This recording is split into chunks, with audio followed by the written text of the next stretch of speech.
Welcome back to the start of our evening program, everyone. I have to say, and we've been hearing it from you via social media and through chat, that you've been loving the sessions so far. They've been really, really good. It's great to see so many liberals from coast to coast to coast joining us as we lay the foundation to work together to keep building a better, stronger, and more resilient Canada. But here's the good news. There is a lot more to come. We have so many more exciting panels and keynotes for you, right, Terry? That's absolutely right. And I have been loving the panel sessions all morning, and it's great to be back. Our next conversation is on leadership in the fight against climate change. We welcome to the stage today, Laure Veridel and Stephen Guilbeault. They are two of the founders of the nonprofit Équiterre. Équiterre is a nonprofit organization based in Montreal, dedicated to promoting ecological and socially responsible choices through action, education, and research. Now, each of our panelists are well positioned to have a meaningful conversation about the contemporary state of climate change. With much of their careers focused on fair trade, ecological agriculture, energy efficiency, sustainable transportation, energy conservation, and ecological and socially just choices, this is sure to be an incredibly timely and interesting conversation. Many of us heard from Stephen last evening, but we are pleased to welcome Laure here with us today as well. In 2002, she was named Maclean Magazine's as one of the 25 Canadian personalities who are making a difference. And in 2012, she was made a member of the Order of Canada for her contributions as a writer, commentator, and social activist on environmental issues, notably as co-founder of Équiterre. So please, everyone, welcome Laure and Stephen. Bonjour. Merci beaucoup, Terry. Merci. Bonjour ou rebonjour à toutes et à tous et bon vendredi. Merci d'être là. Et je suis en compagnie de mon ami Laure Veridel. Bonjour, Laure. Bonjour, Stephen. Bonjour à tous. Ça me fait vraiment très, très plaisir d'être parmi vous ce soir. Alors, je fais ta bio rapidement. Laure, éco-sociologue. On se connaît, toi et moi, depuis longtemps. Nous avons cofondé avec 4 amis en 1993, ça ne me rajeunit pas. Équiterre, Terry en parlait tout à l'heure. Tu es l'auteur de plusieurs ouvrages. Acheter, c'est voter. Ton dernier, je pense, La transition, c'est maintenant.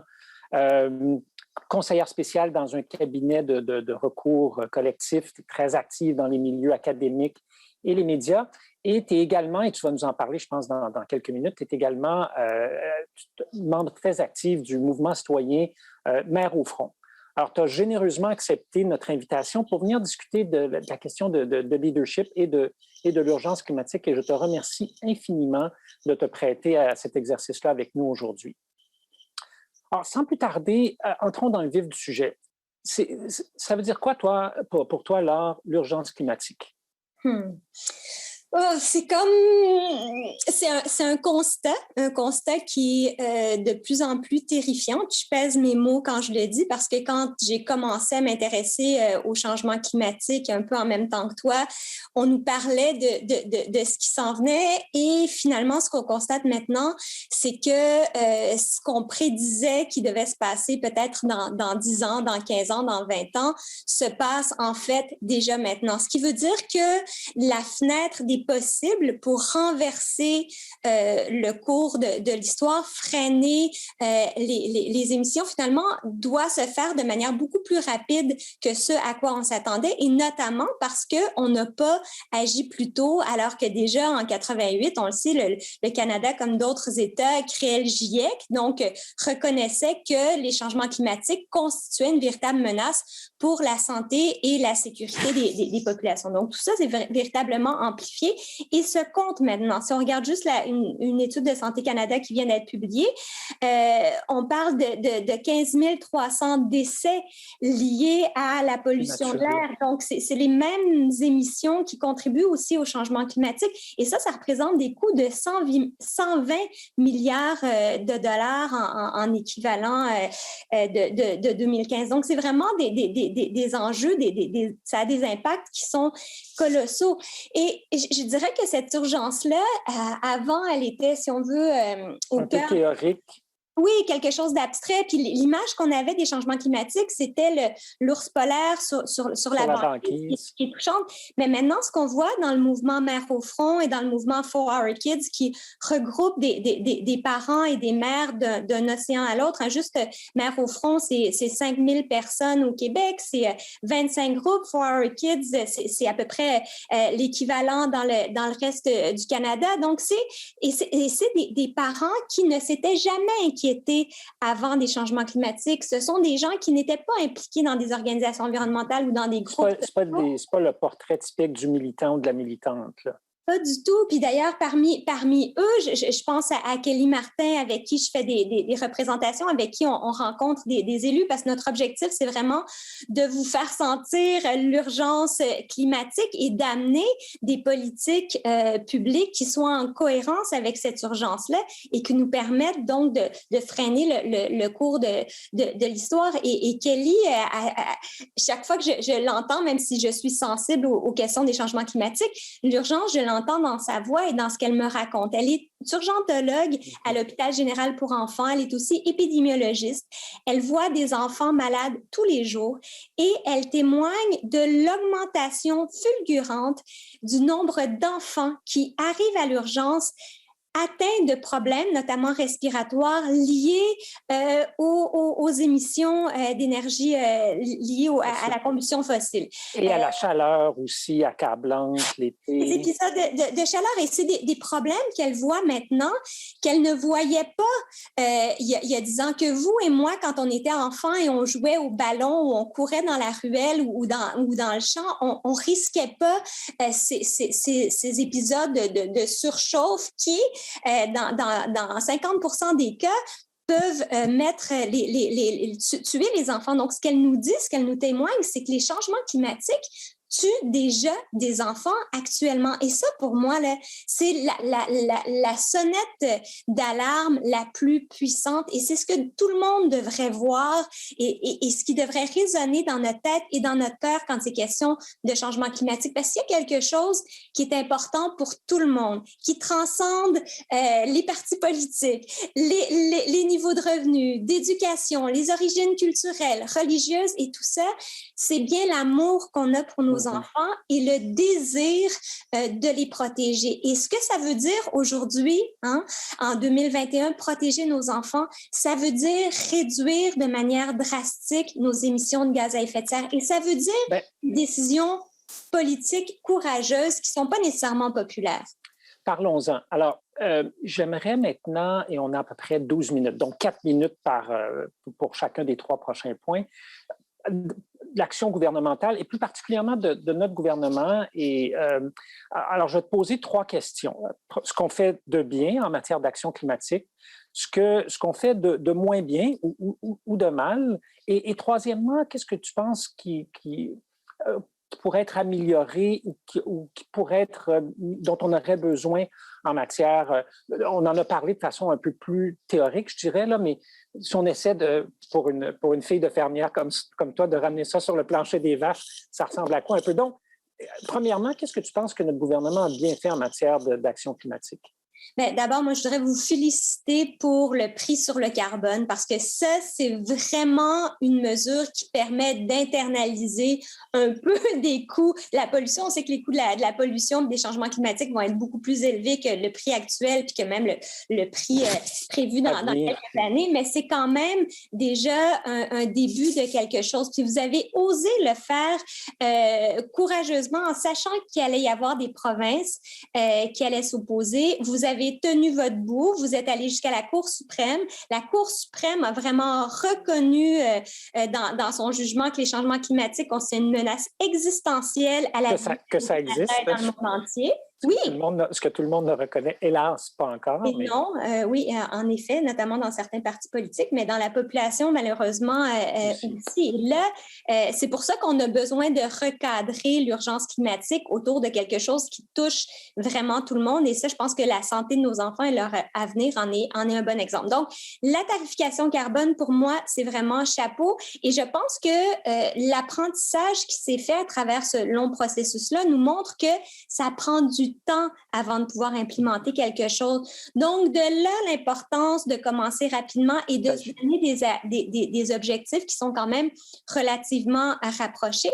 Un autre des éléments forts, je dirais, c'est évidemment tous les investissements dans les transports publics, dans la capacité de se déplacer autrement et de s'attaquer indirectement au fameux dogme de la voiture solo, puis d'amener dans l'esprit des gens une réflexion sur quel est notre véritable besoin. Est-ce que c'est d'avoir une voiture ou c'est de se rendre du point A au point B? Évidemment, c'est de se rendre... On a besoin de voitures ou est-ce qu'on a des besoins de déplacement? Puis c'est deux façons d'y penser complètement différentes. Absolument, puis ça ne correspond pas à toutes les réalités. Puis en région, des systèmes de covoiturage, par exemple, sont extrêmement pertinents. L'auto électrique est un moyen, si on veut, c'est sûr que c'est mieux d'aller vers autre chose, pas de voiture du tout, mais l'autopartage aussi. Donc, il y a de plus en plus de moyens innovants qui nous permettent de réduire notre dépendance à la voiture solo. Donc, toute la question des transports, des transports publics est importante. Les investissements dans une économie verte, évidemment, la réduction toutes les technologies qui permettent de réduire la consommation énergétique, puis évidemment les énergies vertes. Mais je pense qu'il y a quand même un biais général à vouloir beaucoup pousser pour des technologies vertes sans nécessairement toujours se poser la question de comment est-ce qu'on peut réduire à la source. Il n'y a pas ce réflexe-là dans notre modèle. Le deuxième point sur lequel j'aimerais t'amener. Qu'est-ce qu'on fait de moins bien ou de mal? Puis, il y aura le troisième point, qu'est-ce qu'on pourrait améliorer? Mais sur le deuxième, je pense que tu commençais...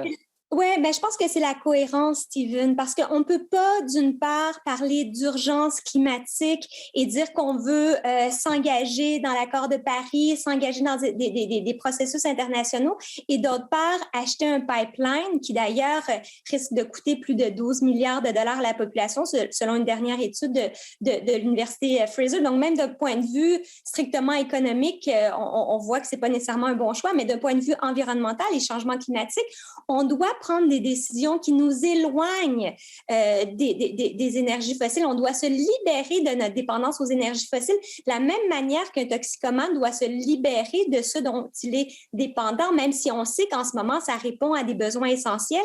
Il faut donc investir dans des alternatives et réorganiser notamment nos villes, réorganiser notre économie, aller vers une économie circulaire notamment et internaliser le prix. Ça, c'est fondamental aussi, hein, l'application du principe de pollueur-payeur, comme le prix du carbone amène, mais d'autres principes. Ce principe-là, on l'applique au carbone, mais il pourrait être appliqué dans d'autres sphères. Puis on le fait déjà, par exemple, de plus en plus au niveau des déchets. Il faut payer maintenant pour l'enfouissement. Alors, le carbone, c'est bien, mais ça pourrait s'appliquer dans d'autres sphères aussi. Absolument. Puis un élément fondamental, Steven, que le Parti libéral devait faire, puis il y a des discussions là-dessus au gouvernement du Canada depuis 2008, c'est de cesser les subventions aux énergies fossiles. On le sait, les derniers rapports du Energy Tracker parlent de 20,74 milliards de dollars canadiens qui sont dédiés à subventionner le secteur des énergies fossiles. Ça doit arrêter. Cet argent-là doit aller notamment à supporter, et ça, je tiens à le rappeler, on doit être solidaire des travailleurs et des travailleuses dans le secteur pétrolier. On doit les soutenir de manière le plus qu'on peut et les communautés, oui. Donc financièrement. Il faut organiser, parce qu'effectivement, c'est pas souvent quand on parle de transition, les gens parlent des travailleurs, puis il faut qu'ils soient au centre de ça, mais c'est des communautés, c'est des régions, parfois même des provinces, dans le cas du Canada, qui dépendent beaucoup de ça. Seamus O'Regan, tout à l'heure, sur un autre panel, disait les revenus pétroliers à Terre-Neuve sont encore proportionnellement plus importants qu'ils ne le sont en Alberta. Donc, de là, l'importance d'accompagner les travailleurs. Et ça, je pense que d'un océan à l'autre, on est solidaire de ceux et celles qui doivent s'engager dans une transition très, très concrète dans leur métier et on a des solutions. S'il y a un pays qui est outillé dans le monde de toutes sortes de manières, c'est bien le Canada. Donc, je pense qu'on est capable de le faire. Il faut avoir le courage de dire, mais là, non, ça suffit, on ne va plus là-dedans. Il faut qu'à partir de maintenant, puis ça, c'est mon autre point, Steven, il faut se doter d'une loi climat qui fera en sorte qu'à partir de maintenant, toutes les décisions qu'on prenne passent le crible de leur impact sur le climat. Donc, toutes les décisions en termes d'infrastructures, de subventions, de ceci, de cela, de programmes publics. Je sais que vous le faites de manière informelle sur des questions d'impact sur les femmes ou les communautés, mais il faut le formaliser dans En fait, je pense que je ne dirais pas que c'est de manière informelle là, dans le cas des femmes, dans le cas des communautés autochtones. De plus en plus, on essaie de systématiser. Je pense que ce n'est pas encore parfait, là, mais je comprends ce que tu dis.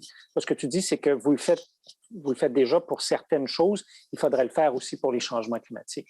Et il faudrait l'établir dans le cadre d'une loi qui soit difficile à modifier par la suite par un autre gouvernement. On sait que les gouvernements succèdent et peuvent tout changer, mais il y a des choses qui changent plus facilement que d'autres. Et une fois que l'habitude est prise, que les processus sont en place, c'est beaucoup plus facile de tenir les bonnes habitudes et à ce moment-là, d'atteindre nos émissions de gaz à effet de serre.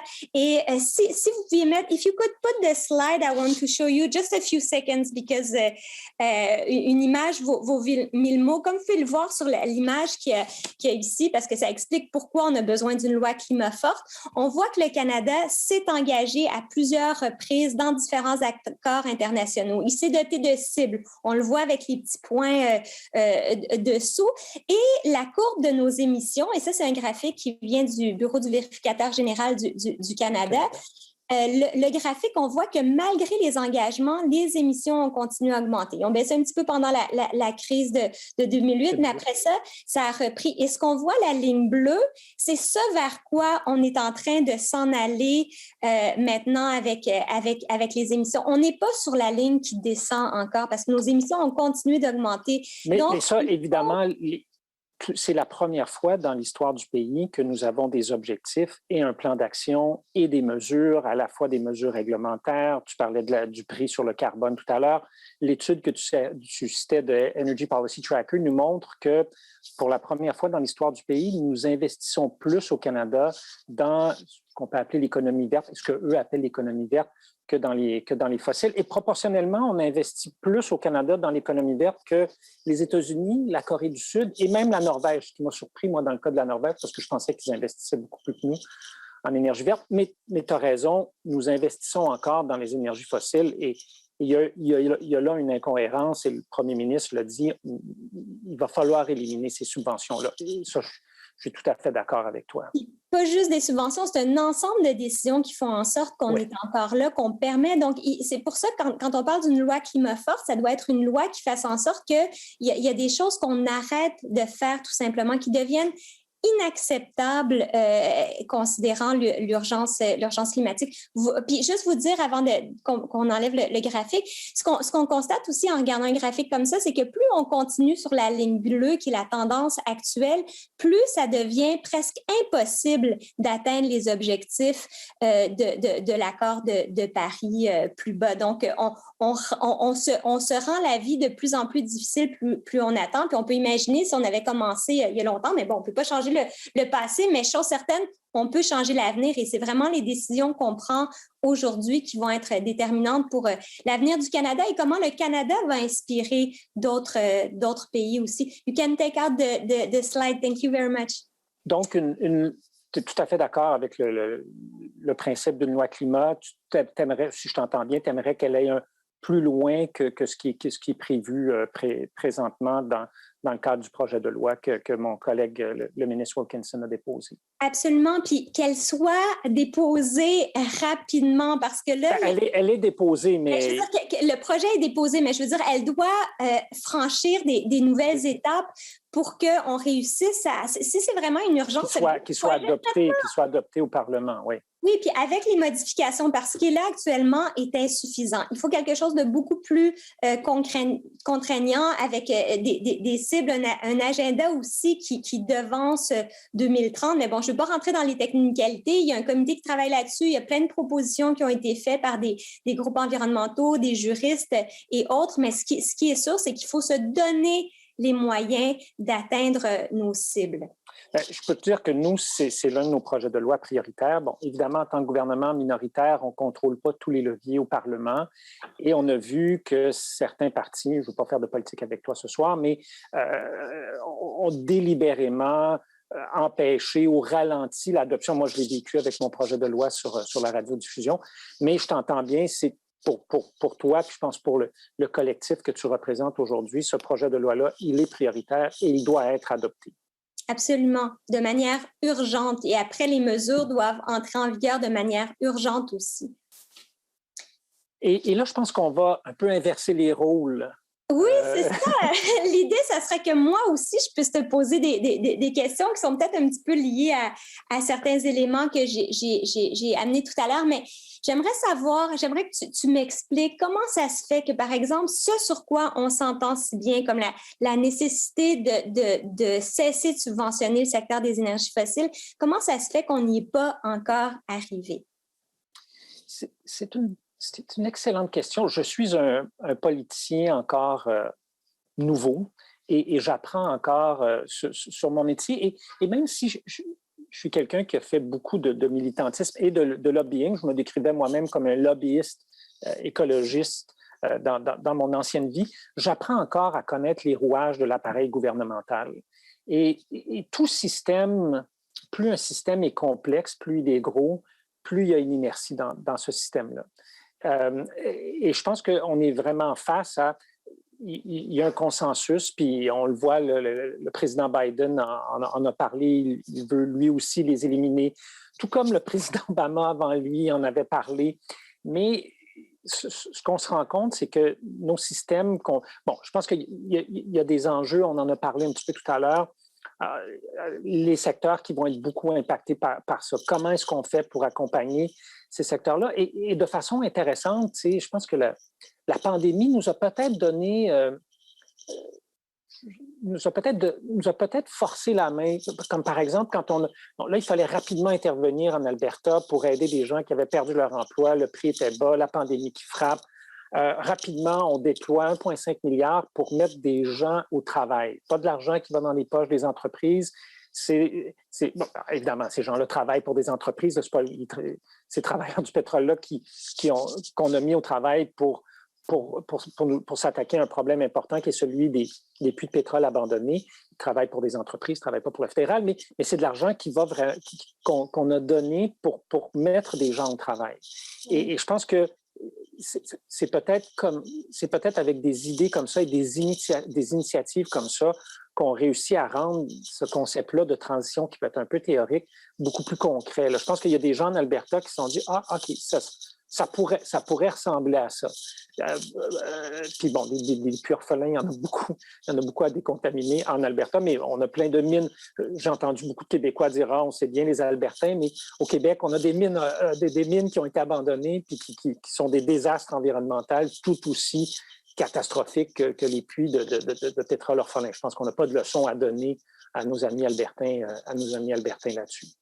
Mais Steven, si tu parles de la lenteur de certains processus puis de ce que la pandémie peut nous apprendre, est-ce que ce qu'on a constaté avec la pandémie aussi, c'est que quand il y avait vraiment une urgence, on était capable d'agir très, très vite, de débloquer des sommes importantes très vite, de réglementer, de collaborer, même si des fois, ça se passe pas toujours aussi bien qu'on voudrait avec les provinces, mais il y a quand même quelque chose, c'est quand on réalise vraiment l'urgence. Puis là, tu parles de relance juste et verte.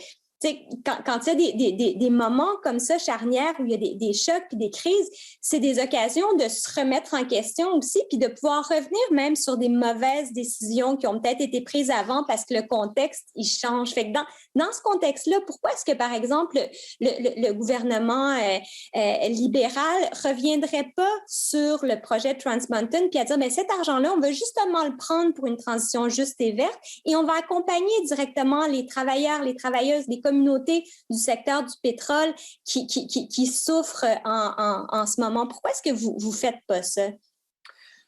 Bien, c'est une excellente question et je pense que la pandémie a été certainement pour nous un moment de se poser un paquet de questions sur un paquet d'enjeux. Je disais tout à l'heure, je citais le rapport que tu avais cité qui montre que pour la première fois au Canada, nous investissons plus dans les énergies vertes. Tu sais, c'est les investissements records en transport collectif dont tu parlais, en électrification, mais aussi également dans les énergies renouvelables, dans la rénovation éco-énergétique. Alors, c'est une première et la pandémie nous a un peu forcé la main là-dessus, comme elle nous force à réfléchir à un certain nombre d'enjeux sociaux aussi. On a entendu hier soir la vice-première ministre et ministre des Finances, Mme Freeland, parler de la question des services de garde, par exemple, donc des questions plus sociales. Mais je pense qu'il y a encore une réflexion à faire sur certains des gestes qu'on a posés, des habitudes que l'on a qui sont en contradiction avec certaines de nos aspirations. Puis, tu sais, juste un commentaire comme ça peut être très, très payant de reconnaître ses erreurs en politique puis de changer d'idée. En tout cas, on l'a vu au Québec à maintes reprises avec notre premier ministre Legault et c'est plutôt aller chercher la sympathie des électeurs. Et dans le cas d'une sortie des énergies fossiles, et si on se retirait d'un projet comme Trans Mountain, je peux vous dire qu'il est clair qu'il y aurait des votes en plus au Québec ou en tout cas dans le milieu. Je pense que clairement, nous avons pris l'engagement de sortir le Canada des hydrocarbures avec la loi, le projet de loi dont on parlait tout à l'heure, C12, donc pour que le Canada soit carboneux d'ici 2050.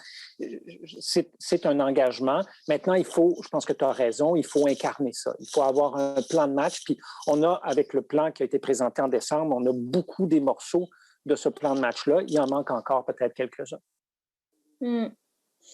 Espérons qu'ils vont venir bientôt et rapidement, étant donné l'urgence, parce qu'on a besoin de vous, on a besoin de politiques qui soient vraiment à la hauteur de l'urgence climatique puis de l'urgence environnementale en général. Là, on n'a pas parlé de biodiversité, mais c'est un autre enjeu qui est majeur, les effets sur la santé de la pollution en général, pas juste de ce qui est aussi lié au changement climatique. Mais tu sais, je vois que le temps file, Steven, puis tu sais, je sais, on a démarré Équiterre ensemble, puis on avait tous les deux un rêve d'un monde à la fois plus juste et plus écologique. Là, nos vies ont changé de toutes sortes de manières, mais moi, j'aimerais savoir, quand tu regardes l'avenir, quand tu vois où tu es maintenant dans une position de pouvoir quand même, comment tu vois 2050 et comment tu vois les décisions que tu prends aujourd'hui politiques par rapport à ce que tu souhaites pour tes enfants qui grandissent et tes petits-enfants qui vont venir un jour? Bon, effectivement, moi, je me suis lancé en politique pour pouvoir contribuer d'une autre façon, parce que je pense que toi et moi, on l'a fait pendant 25 ans, puis que tu continues de le faire dans le mouvement écologiste, comme éco-sociologue, comme professeur. Pour moi, l'action politique, c'est la suite de mon action militante en matière de lutte au changement climatique. Et souvent, depuis que je suis ministre du patrimoine, je rappelle aux gens que les écolos puis les artistes sont des rêveurs dans le sens le plus noble du terme, c'est-à-dire qu'on imagine le monde autrement. Qu'est-ce que pourrait être le monde? Et c'est peut-être pour ça que c'est une bonne chose d'avoir mis un écolo au ministère du patrimoine, mais ça, c'est une autre histoire. Et au-delà des technologies, puis des investissements, puis des règlements, puis des pourcentages, je pense que ce que j'imagine, c'est un monde où des communautés tissé plus serré, où il va faire bon vivre, donc de plus en plus de verdure, où les déplacements vont être faciles. Tu sais, quand on parle, par exemple, de l'électrification et même éventuellement de l'automatisation, de la réduction du nombre de voitures sur nos routes, bien, ça veut aussi dire moins d'accidents, moins de bruit dans nos villes. Et moi, c'est ce qui m'anime beaucoup, tu sais, c'est de léguer à mes enfants comme toi, puis à des petits-enfants. Toi, t'es belle grand-maman par association. Moi, je ne suis pas rendue là encore, mais c'est ça que j'ai en tête. Je pense que les décisions qui sont prises aujourd'hui, alors que la fenêtre des possibles pour renverser le cours de l'histoire puis éviter l'emballement climatique se referme, on va vraiment dépendre des décisions qui vont être prises par le Parti libéral prochainement, puis on a besoin de vous. Et il ne nous reste que quelques secondes, Laure, et je tiens, dans ces secondes-là, te remercier beaucoup d'avoir pris du temps, de venir nous parler à nous. Il y a plus de 4000 personnes qui sont inscrites au Congrès, puis c'est important. Moi, je trouvais ça important, puis le parti trouvait ça important qu'il puisse entendre une voix comme la tienne. Merci beaucoup. Merci beaucoup de m'avoir donné cette opportunité, puis bon congrès.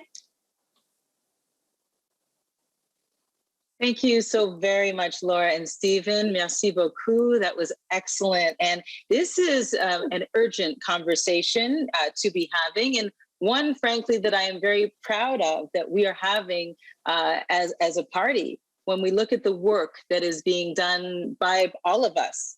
As we remain focused on every single thing that it takes for as long as it takes to keep Canadians healthy and Canadians safe and for Canadians to feel supported. The conversation around protecting Canadians' health is one that is absolutely evergreen. Helping Canadians through this global pandemic will continue to be our top priority, and our next panel have been working tirelessly to do just that. Please join me in welcoming Anita Anand, Patty Haidu, and Dominic LeBlanc. And we are pleased today to have Dr. Doug Eyolfson, former member of Parliament for Charleswood, St. James, Assiniboia, Headingley, and our nominated candidate in that riding. Doug has spent the past year serving Winnipeggers as an ICU doctor. So thank you for everything that you're doing as well, Doug. With that, let's get started. Over to you.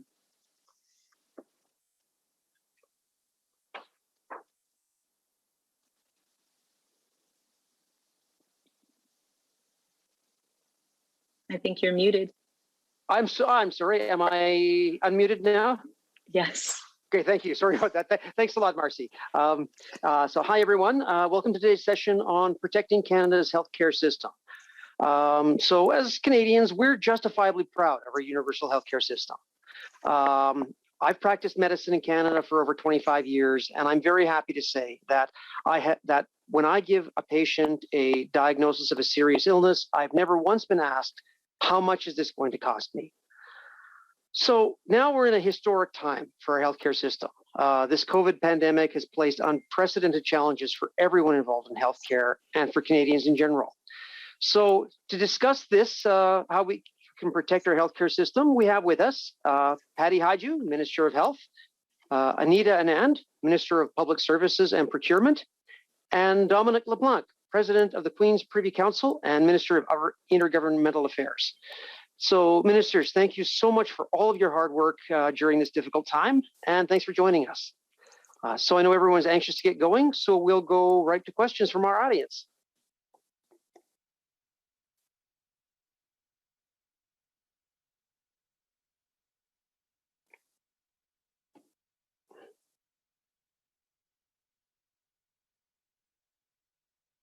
Hello? Are we still on? We are on, Doug. We are on, Okay. Doug. Great. We're just waiting for the great questions coming our way. Okay. Well, do you want me to kick it off with a little summary on vaccines while we're waiting, Doug? That would be perfect. Thank you. Okay, great. As everybody knows, the focus of many discussions around kitchen tables across this country is what's happening with the vaccines. When are the vaccines coming? How many are here? And I just thought I'd give you a little bit of an update in terms of our numbers. We started the quarter thinking that we would have 6 million vaccines in the country by the end of March. We exceeded that target we have now over 10.5 million vaccines in the country. We're expecting 6 million vaccines over the course of the next month. That's April, and 7 million vaccines in the month of May. We'll close out the quarter with 44 million vaccines in the country. And then prior to the end of September, we'll have 110 million vaccines in the country. So we're in a much different situation right now. The ramp up stage is here, and millions of vaccines are coming into this country, which is great news. But as Minister Heidi reminds us often, we cannot rely on the vaccines alone to get us out of this pandemic. We have to continue to maintain our public health measures. And I'll stop there in case Patty wants to step in or Doug has a question. Well, maybe I can jump in, Anita, because I think it's a great news story that you're telling, but I kind of want to back it up a bit and start a little bit earlier and talk about the beginning of the pandemic. And I have to tell you, to all 4,000 people who have signed in, first of all, we see you, even though I don't literally see you. I sure wish I was seeing you in person. But we've heard your stories over the last year, and we've heard how hard you've all worked and how much you've lost and how much you've sacrificed and how much you've given, not just to this party, but to your communities, to your families, to your own regions of this country. And I thought a little bit about what I was going to say tonight and, you know, what I was going to talk to you about. And there are so many things that I could talk to you about from a policy perspective. But what I thought I would talk about first of all is the values that we went into trying to manage this pandemic with.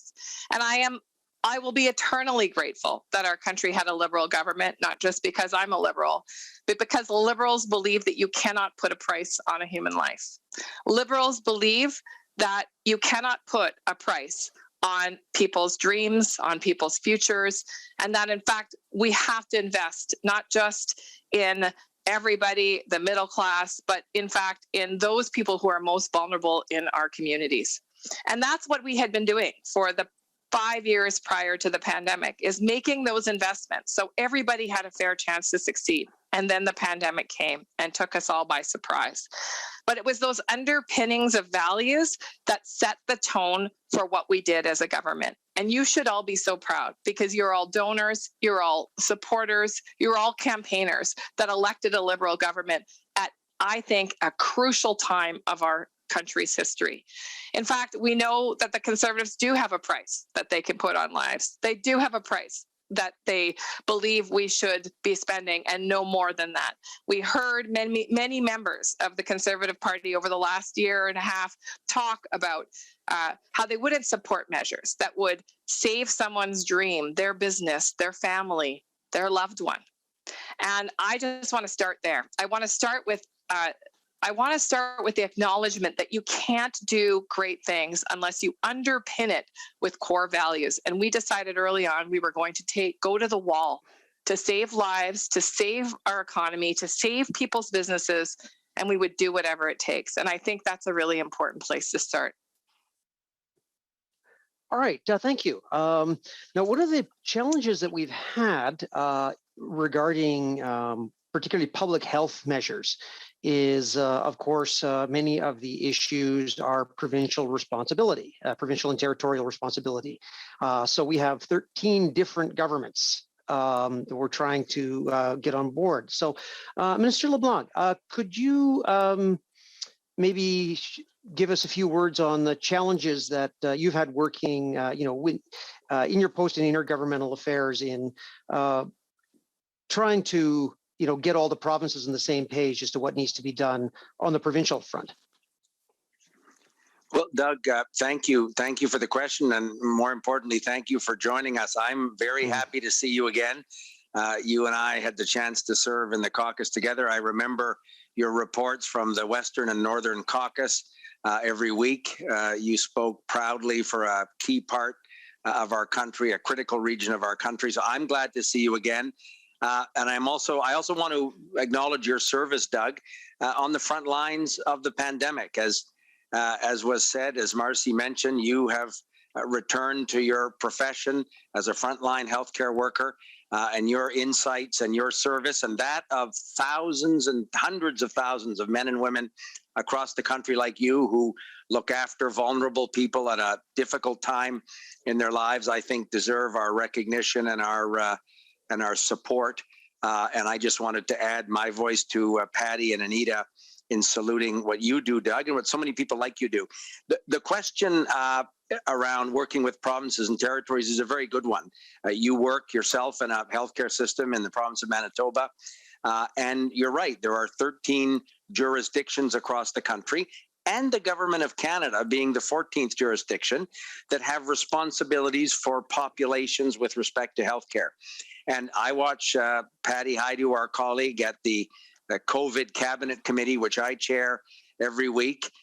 Patty and all of our colleagues, but particularly Patty, constantly have to discuss with territorial and provincial healthcare ministers the way that we can collaborate as a national government to protect Canadians. I don't think there's anybody who is serving in a government or elected by his or her community that doesn't want to protect Canadians, to look after Canadians, as Patty described, I think, in a very compelling way a few minutes ago.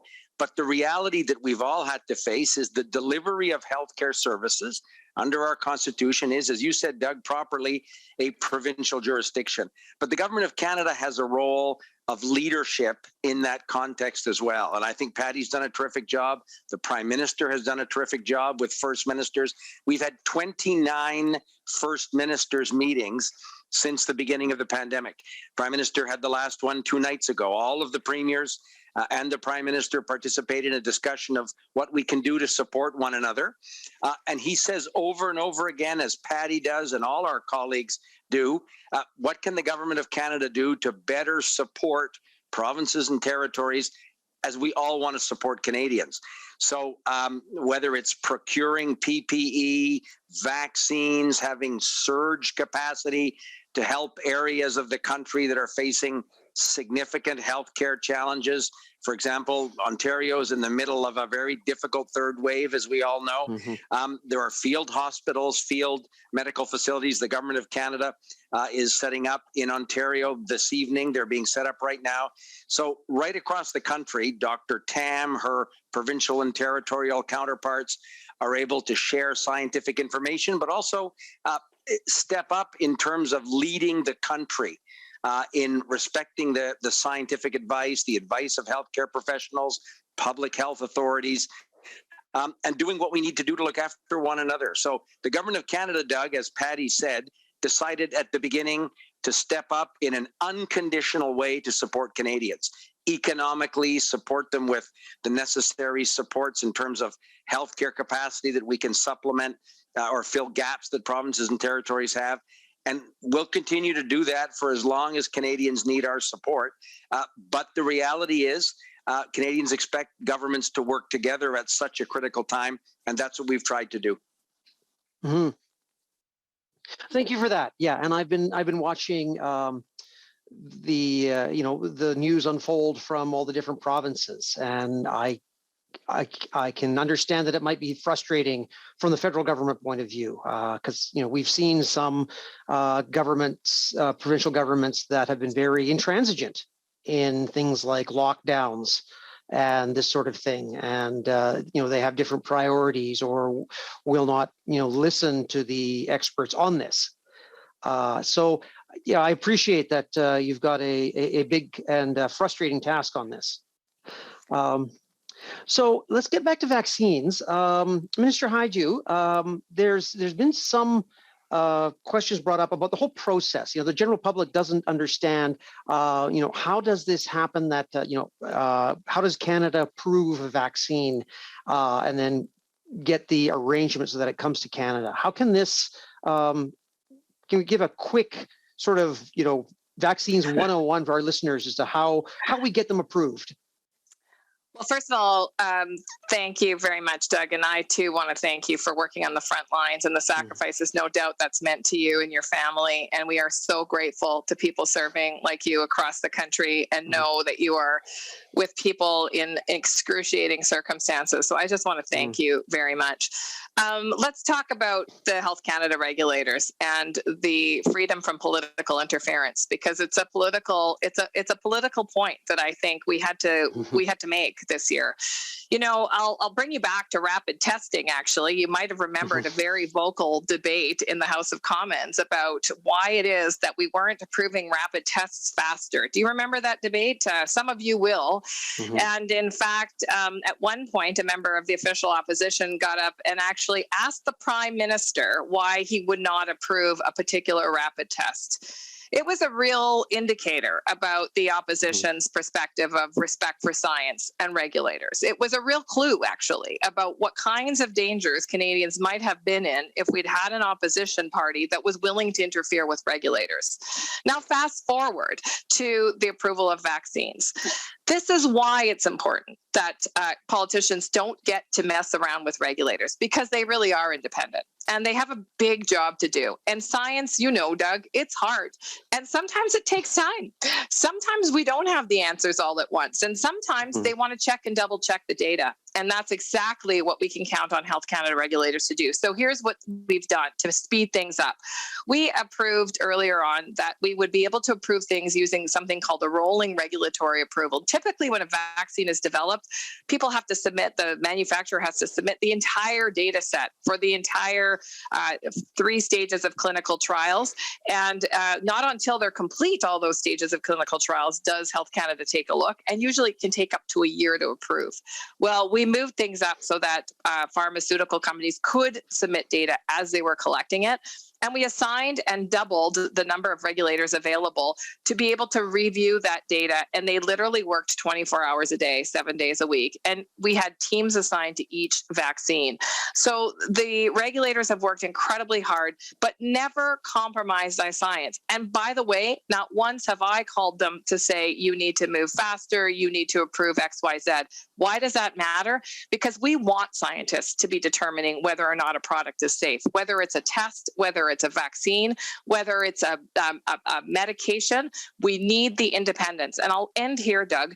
They are, in fact, so well respected worldwide that the approval of Health Canada actually adds value in some cases to products that are approved in Canada, because littler countries, smaller countries, or countries without those kinds of resources can actually use Health Canada's approval as evidence of safety and have that much trust in our regulatory body. I'm very proud of the scientists that we've leaned on so heavily this year. Thank you for that. And I think that is such an important point to make. It speaks to the beginnings of why I actually thought of transitioning from medical practice to politics, was the frustration I saw as a physician with governments, particularly our previous conservative government that was making decisions that were in direct contravention to what the scientists and the medical practitioners were saying. Of course, the big example, not related to the pandemic, but to the, we remember about supervised consumption sites for intravenous drugs, going to the Supreme Court of Canada to actually try and get that, to squash that. When that government lost, they put in a new law that put too many hoops to make it feasible. And it was actually one of the proudest moments of my 4 years when we passed a law that repealed that conservative law that was putting those barriers up.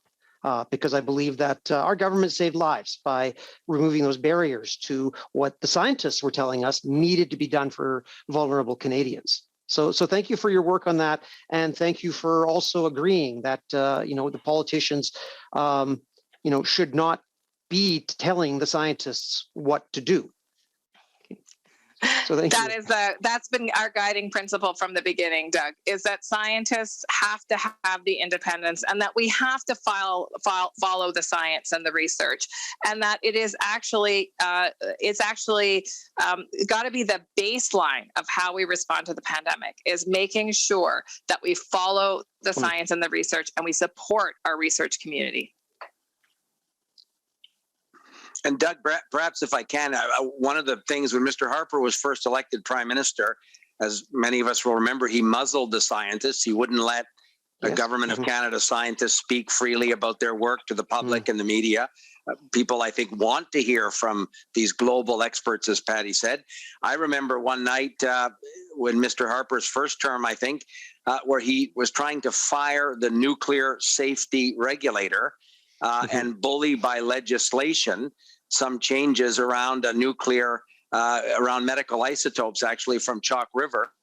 But he was directly and politically interfering in something as important as nuclear safety from the scientific perspective. So Patty's right. I think our government, the confidence of Canadians in vaccines is essential. On discute ça souvent au Conseil des ministres, l'importance de donner confiance aux Canadiens quant au vaccin. And Canadians want to know that the best scientists have independently looked at all of this to determine what's in their health interest.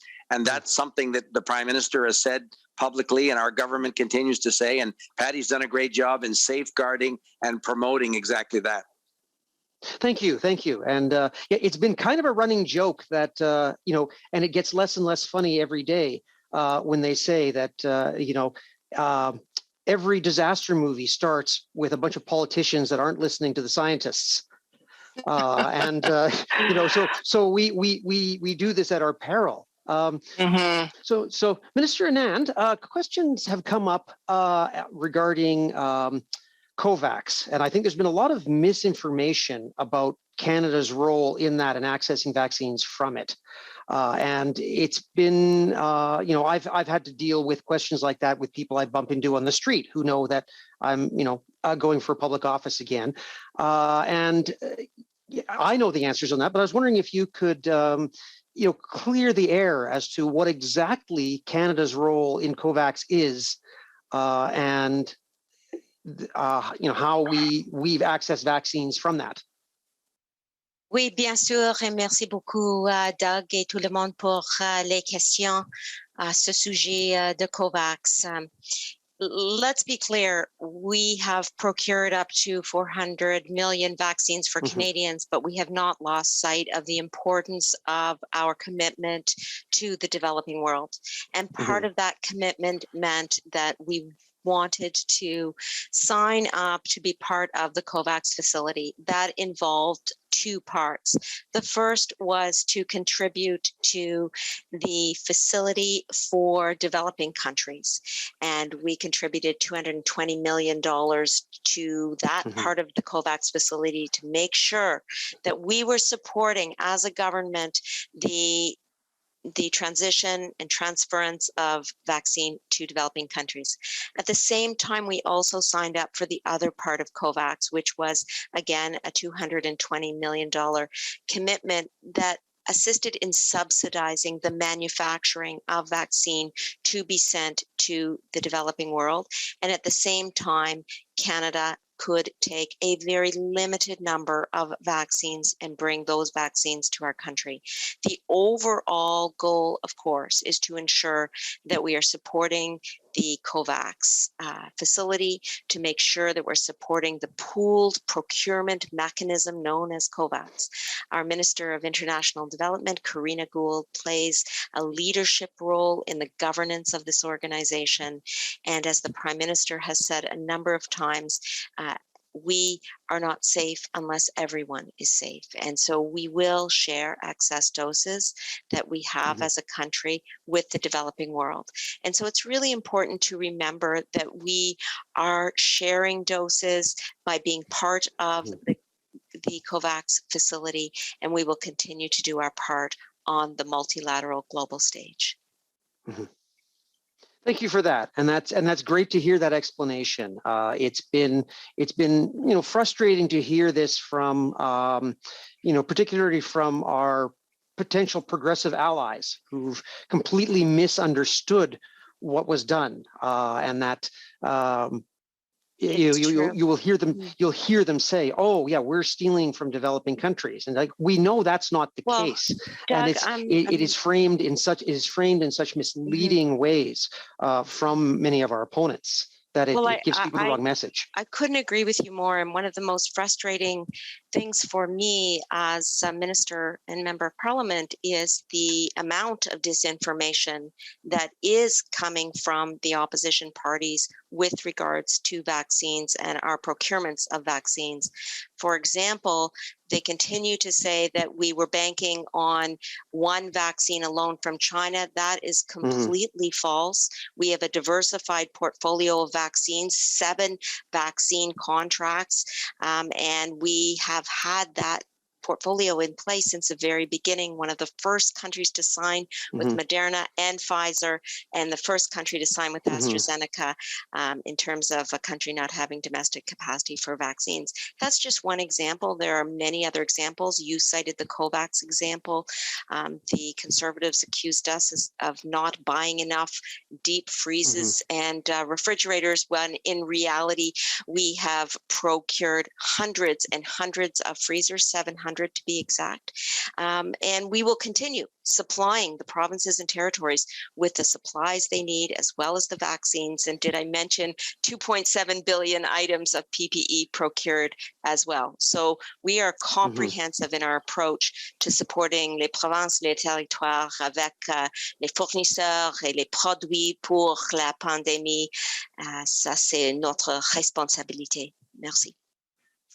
And Doug, maybe I can just pick up on that and just reiterate the point that I think Anita made, that certainly the Prime Minister has made, and that is that we are well aware that Canada will never be safe until we actually together as a global community beat back COVID-19. It is great to see our neighbors and our allies, the United States of America, reiterate their commitment to COVAX, reiterate their commitment to the WHO. Every organization across the world is going to have to join hands and work really, really hard to really stop COVID in our countries and our communities. And Canada is well aware of that. And, Minister Nun's done a great job procuring vaccines for our country, and we will be in a good position to protect Canadians and to help that global fight. That's going to be critical for us to get out of this situation. And I think that's another thing that differentiates Liberals, is that we actually know we're part of an interconnected global community. We might not always agree with every country. We might not have the same politics, but we sure know that we have a role to play as leaders in public health, as leaders in global health security, and we'll continue to play that role. All right, thank you. Now, just to change gears a bit, a question comes up regarding, it actually is very germane to the title of today's session. We talk about protecting our healthcare system. I made a reference in my opening remarks to, how no one here has ever asked me to, how much it will cost them when I tell them they have cancer or something like that. I spent a couple of months in a hospital in New York City as a medical student, and I understood what happens with their private 2-tier system and how that can be catastrophic for so many people.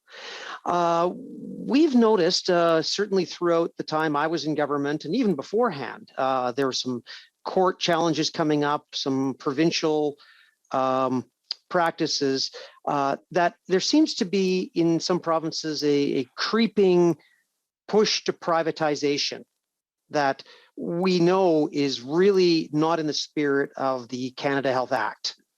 And certainly a lot of Canadians do get nervous about, well, what could this mean? So maybe Minister Haji, I can start with you. What role do you think the federal government can have in pushing back and stopping this creeping privatization that's coming into our healthcare systems? Well, thanks very much, Doug. And I think, another little known secret about the Liberal government when we were elected is that we decided to fiercely protect the Canada Health Act and stop that degradation, if you will, something that we as Canadians hold in our heart as essentially part of what Canadian means, which is growing up in a system, for me, of healthcare that isn't determined by how much money you have, but rather what you need. And so we have actually applied penalties increase financial penalties to provinces and territories who have violated the Health Act. We vigorously defended it in court. As you know, famous case in BC that we were holding our breath, and in fact, the courts ruled with us. And, this is really important. It's important not just because obviously it's part of our identity as Canadians, that's important, but actually without health, you don't have an economy. And I think if we don't know that after COVID, then we'll never know that. And you know what? Liberals have known that for a long time. It's a Liberal government that brought in healthcare. It's a Liberal government that will defend healthcare. And it's because we critically know that our country cannot prosper if people cannot live a life of health, and that we owe it to each other to take care of each other in this country. And that's the foundation, the value that our healthcare system's built on. Perhaps, Doug, I just to add, and your question's a very good one, and Patty is right. The Canada Health Act was originally passed by a Liberal government with another Trudeau as Prime Minister. And the Liberal Party has continually stood foursquare in favor of a universally accessible world-class public healthcare system. I think we can always, and this convention, the voices that we're going to hear over the next couple of days and in the last day and a half will help, I think, define how the next generation of Liberal governments can strengthen and improve public health care. C'est une valeur foncièrement canadienne. Ça nous distingue de d'autres pays dans le monde. Vous l'avez très bien dit, Doug. Au Canada, on a accès à des soins de santé parce qu'on est malade, non pas parce qu'on est riche. Et d'autres pays peuvent pas dire la même chose. But we're always looking at in caucus, in the cabinet, and at conventions like this, and in Liberal meetings across the country that we desperately look forward to being able to get back to doing, to attending in person. We hear great ideas of how the national government can lead the discussion around strengthening public health care, universally accessible public health care. We can always look for ways to improve it. But as you say, Doug, we shouldn't let some conservative governments that may want to vandalize the very basic idea of a universally accessible world-class public healthcare system. We shouldn't let them little by little weaken something that Canadians care so deeply about.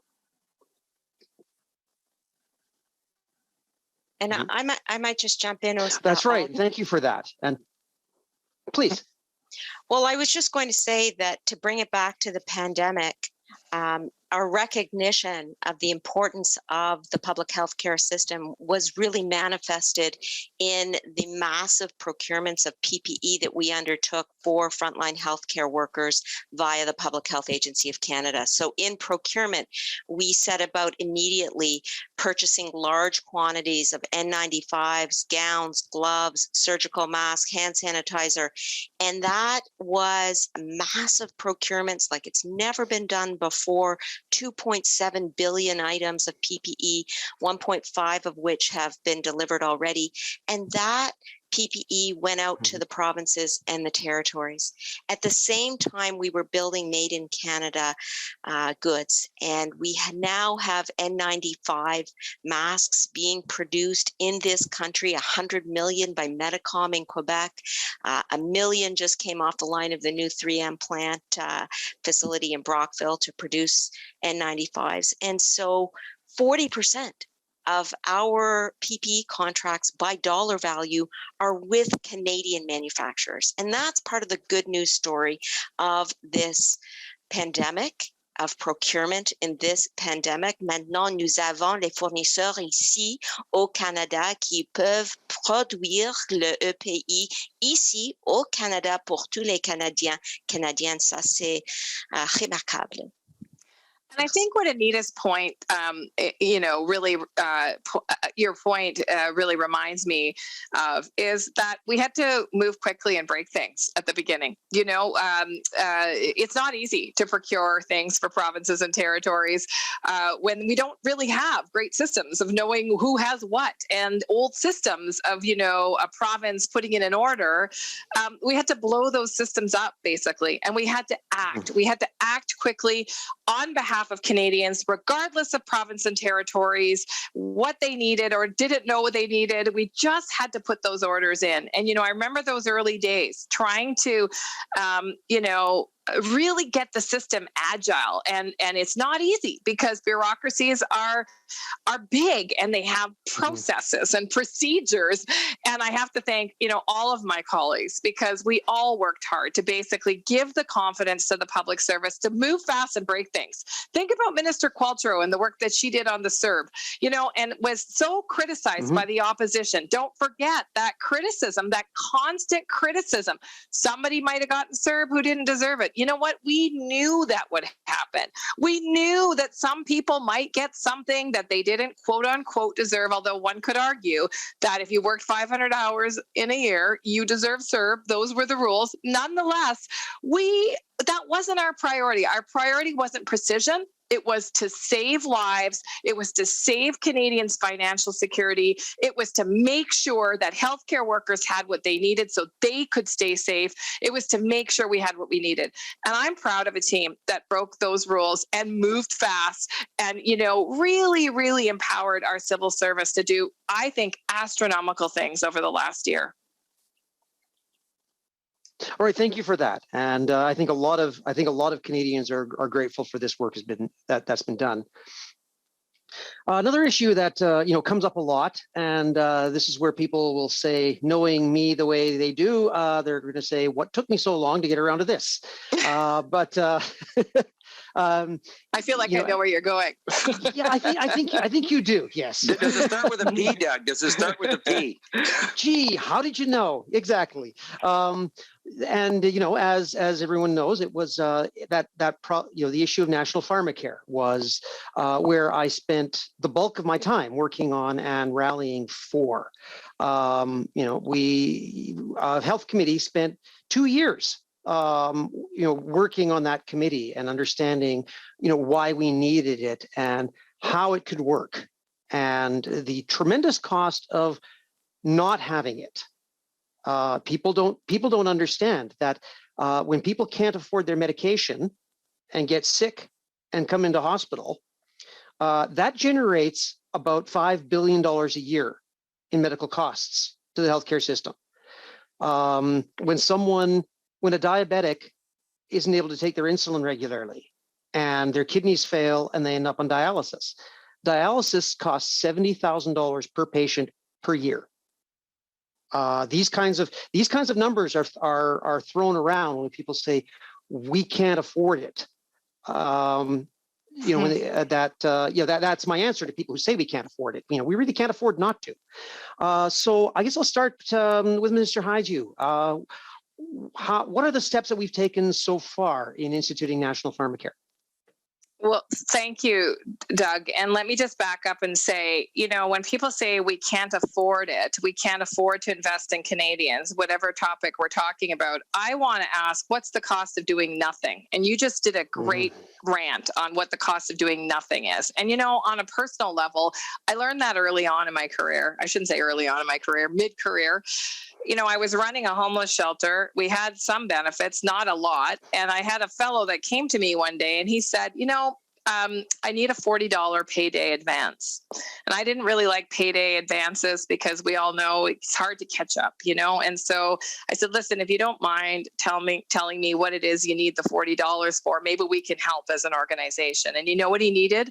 He needed treatment for his respiratory pneumonia. He was coming to work with pneumonia, and he was a cleaner, and he was too sick really to clean well or to do his job, but he couldn't take time off his job either, and he was stuck. And you know what? This is the story of Canadians. This is the story of more Canadians than we know, that people cannot afford a medication that's going to keep them alive, that's going to treat their illness. And by the way, keep them employed, keep them able to do the things that they're making money at or that they love or that they've invested in. So, we took those important steps early on around national pharmacare, and you were there for that. And I just want to thank you because you are persistent, and your constituents should know that you, with anything you've put your mind to, are like a dog with a bone, and that is a good thing to be, my friend, as a politician. And so we're taking even further steps. You know, we started off by commissioning the Hoskins report, and we got the Hoskins report, as you know, and you'll know what's in it. And Eric Hoskins recommended national universal pharmacare. When we were reelected in 2019, we didn't have much time before pandemic hit, but we started the process of standing up the Canada Health Agency. We now have an interim president of that agency, and her job is to now start that work of negotiating with provinces and territories at what a formulary would look like. What are those essential medicines that should be covered? You know, we probably won't be able to have a formulary that's 20,000 drugs, which is, you know, as you know, some insurance companies have, but we can, and there are really good examples around the world, create a formulary of the most needed and the most prescribed drugs. And that's kind of where we're at. So I'm very excited about the next steps. I know you are. I think it's something that Canadians will benefit from. And I think it'll always be hard to calculate the cost of doing nothing, but there is a huge cost. Doug, if I can, just very briefly to add to, I think what Patty said is very significant, and your work, as she said, also needs to be saluted. We have caucus colleagues, Doug. You'll be happy to know your former colleagues and your future colleagues have very much picked up the torch and talk about and work on this issue a great deal. What's encouraging to me is that provincial leaders, provincial premiers with whom I speak, want to work with the government of Canada on a much, much broader based way to ensure that their citizens have access to the drugs they need to improve their health and to look after their health. And some of these are conservative premiers. Conservative premiers who say, you know what, if your government wants to do something significant on pharmacare, I want to be a partner. I want to sign up. Is it a pilot project? Is it a permanent program? I want to be part of it. And the Premier of Newfoundland and Labrador, who was recently reelected with a majority government, like you, Doug, is a physician, Dr. Fury, has told us over and over again that he'll be happy to help us lead across the country the argument for working with provinces and territories and the national government on raising our game on pharmacare. So I'm very enthusiastic. And Doug, when you rejoin the caucus, you'll see the progress we've made, and you can help us drive it over the finish line. Well, thanks for that. Minister Anand, did you have anything to add to that? You know, I've got to say that when this issue comes up in the House of Commons, as it did recently with the NDP's motion on a vote on pharmacare, many of our constituents were concerned because we did not, as a government, vote in favor of that that initiative. And I just want to say that it was not because we, as a government, are not committed to the principles of pharmacare, but the proposal that was on the table was, in our view, unconstitutional. It wasn't respecting the division of labor set out in the Constitution Act of 1982 as between the provincial and federal governments. So the initiatives that we bring forward as a government, whether in the area of pharmacare or any other area, are going to be with the constitutional division of powers in mind. And that's exactly why, for example, in the area of responding to the pandemic, we are here for the provinces and territories every step of the way to support their efforts in addressing the local and regional issues that arise with regards to the pandemic. And from a procurement standpoint, what that means, Doug, is to continue to procure millions and millions of vaccines. 44 million will be here before the end of June. To procure PPE, as I've already mentioned, and all of the supplies necessary to administer those vaccines. We are going to be there every step of the way for the provinces with financial supports, as well as PPE and vaccine supplies, so that we as a country can emerge together from this pandemic. Thank you for that. And that's been very helpful, and I'm very encouraged to hear, what all of you have said about this, because that was something that one of the reasons I was disappointed not to be back last election was that I not being able to participate in that process. So I'm very happy that it's still going. We're down to the last couple of minutes. So just one last question I have, and whoever can answer this briefly, do you think that we've learned in the pandemic any lessons that can teach us that to help us to move pharmacare forward? Well, maybe I can jump in and then turn to my colleagues. I think what we've learned through the pandemic is that every dollar we invest in vulnerable people, every dollar that we invest in affordable housing, every dollar that we invest in better, cleaner air and the environment is actually preventing future pandemics. It's actually creating stronger people. It's actually, we know, public health experts have known for a very long time that poverty and inequality actually drives illness, and nobody is safe if we've got illness running rampant in any part of our country. And, we've, I think as a country, begun to move the dial since 2015. Our historic investments in housing, our historic investments in skills training, in Indigenous reconciliation, in running water, in access to healthcare, in harm reduction for substance use. Those are the kinds of things that we have to double down on, Doug. And that's why I'm proud to be a Liberal. Thank you. And that's, and as a last note, what you say about addressing poverty, it was said by Mahatma Gandhi many years ago, poverty is very expensive.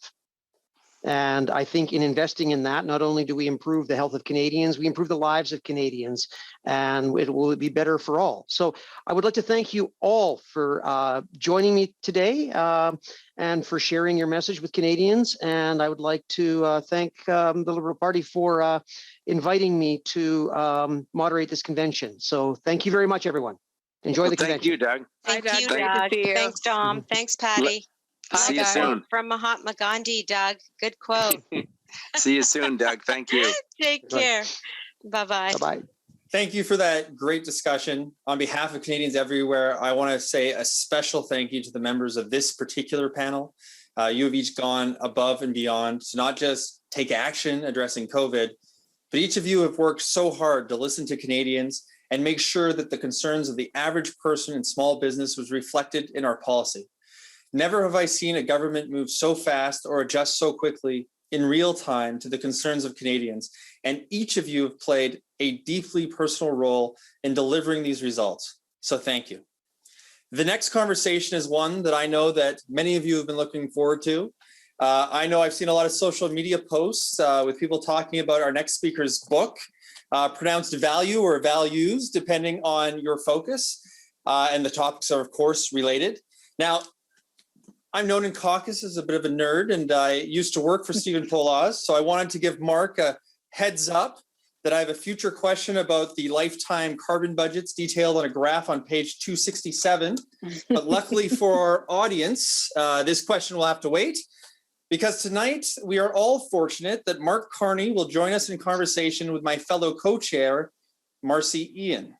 Now, Mark is an economist, banker, and author of the aforementioned book, Values, Building a Better World for All. He is vice chairman and head of impact investing at Brookfield Asset Management, and he served as the governor of the Bank of Canada from 2008 until 2013, and as governor of Bank of England from 2013 to 2020. Prior to his governorships, Carney worked at Goldman Sachs, as well as the Canadian Department of Finance.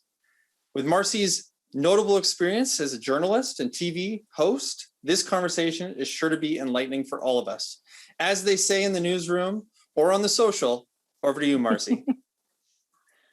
Thanks so much, Terry. It's a pleasure to be here with you. And Mark, oh my goodness, as Terry mentioned, there's a lot of excitement. People are posting pictures of themselves holding up your book.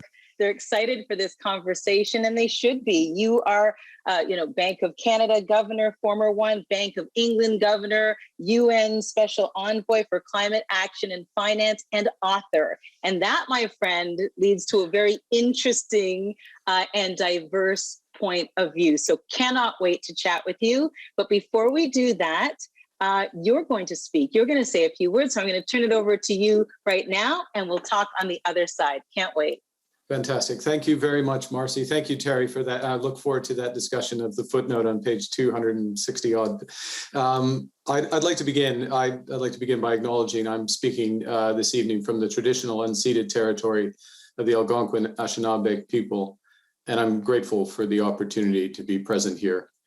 And like all of you, like all of us, I'm also grateful for the exceptional service of our frontline health professionals and essential workers, and for the sacrifices of Canadians who are helping each other out every day to get through this difficult time.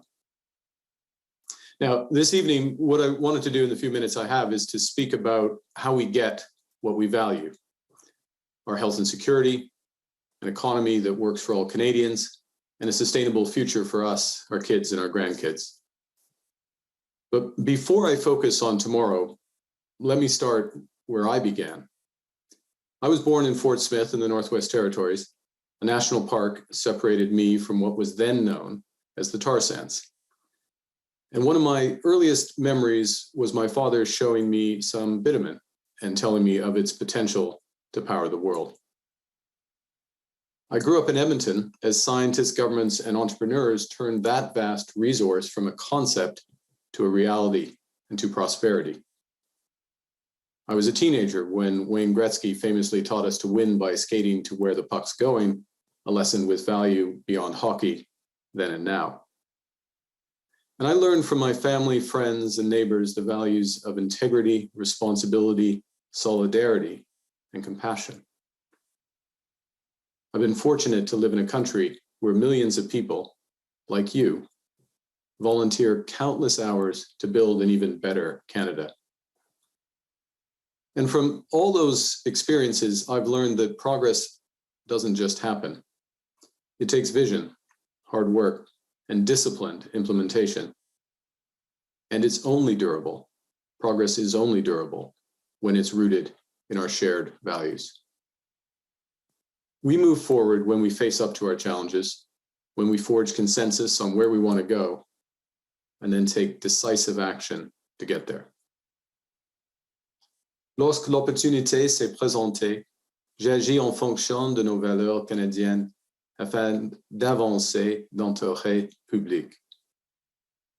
Pendant la crise financière, j'ai travaillé avec mes collègues pour protéger les Canadiens et Canadiennes qui avaient peur de perdre leur maison et qui s'inquiétaient de l'avenir de leurs entreprises et de leurs familles. Là où beaucoup de pays ont échoué, le Canada s'est tenu debout. Lorsque les leaders de G20 m'ont demandé de mener la réforme du système financier qui avait failli tant déjà, j'ai adopté l'approche canadienne. On s'est fixé des cibles ambitieuses. On a eu des débats de fond. On a travaillé fort et on a pris les bonnes décisions pour atteindre nos objectifs. C'est pourquoi, dans le contexte de la crise actuelle, le système financier est une partie de la solution et non la source du problème. And now, as Marcy said, I'm working for the United Nations to channel the immense power of that financial system to help solve the climate crisis. This transformation to a sustainable system is gathering pace. Only last week, global financial institutions controlling over $30 trillion of assets committed to the transition to a net zero economy. But as we've left it very late, much more will be required. The private sector is critical to addressing climate change, but it won't solve it on its own. Your work on climate is vital for Canada, and it's an inspiration to the world. Everyone these days, well, almost everyone, recognizes the climate is changing. But when it comes to politics, you make your own weather. Canada was going nowhere fast on climate before this government took office. Now we have a legislated commitment to net zero, and we're the first country in the G20 with a carbon price policy serious enough to make a difference. Ce soir, je veux remercier le Premier ministre Trudeau et son équipe pour le leadership dont ils ont fait preuve. Et merci à vous tous qui avez travaillé si fort pour changer la politique climatique canadienne pour le mieux. C'est important de célébrer les progrès qu'on a réalisés au cours des 5 dernières années, mais c'est encore plus important qu'on continue d'avancer. Le monde commence à s'attaquer à la crise climatique. Pour bâtir l'économie durable dont on a besoin et protéger l'avenir que nos petits-enfants méritent, on a encore énormément de travail à faire. Thinking about how to achieve that future, to go to where the puck is going, is why I spent much of last year writing that book that Terry was holding up. For those of you who've already bought it, and I assume you did, Terry, thank you. For those of you who've read it, thank you even more. If you haven't yet, I'd like to highlight one of its core points. We're living in a time that confuses market value with human values. A world where we know the price of Amazon, but not the value of the Amazon. A world where technology threatens to replace our jobs rather than improve them. Now, I've worked at the center of markets all of my professional life. And let me tell you something important about them. Markets are the most powerful instrument we've ever created. Their energy and dynamism can be harnessed and directed to serve great purposes.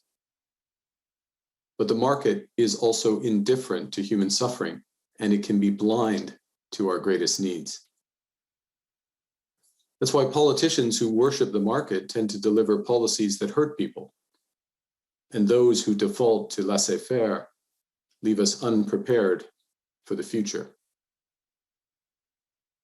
Put simply, markets don't have values. People do.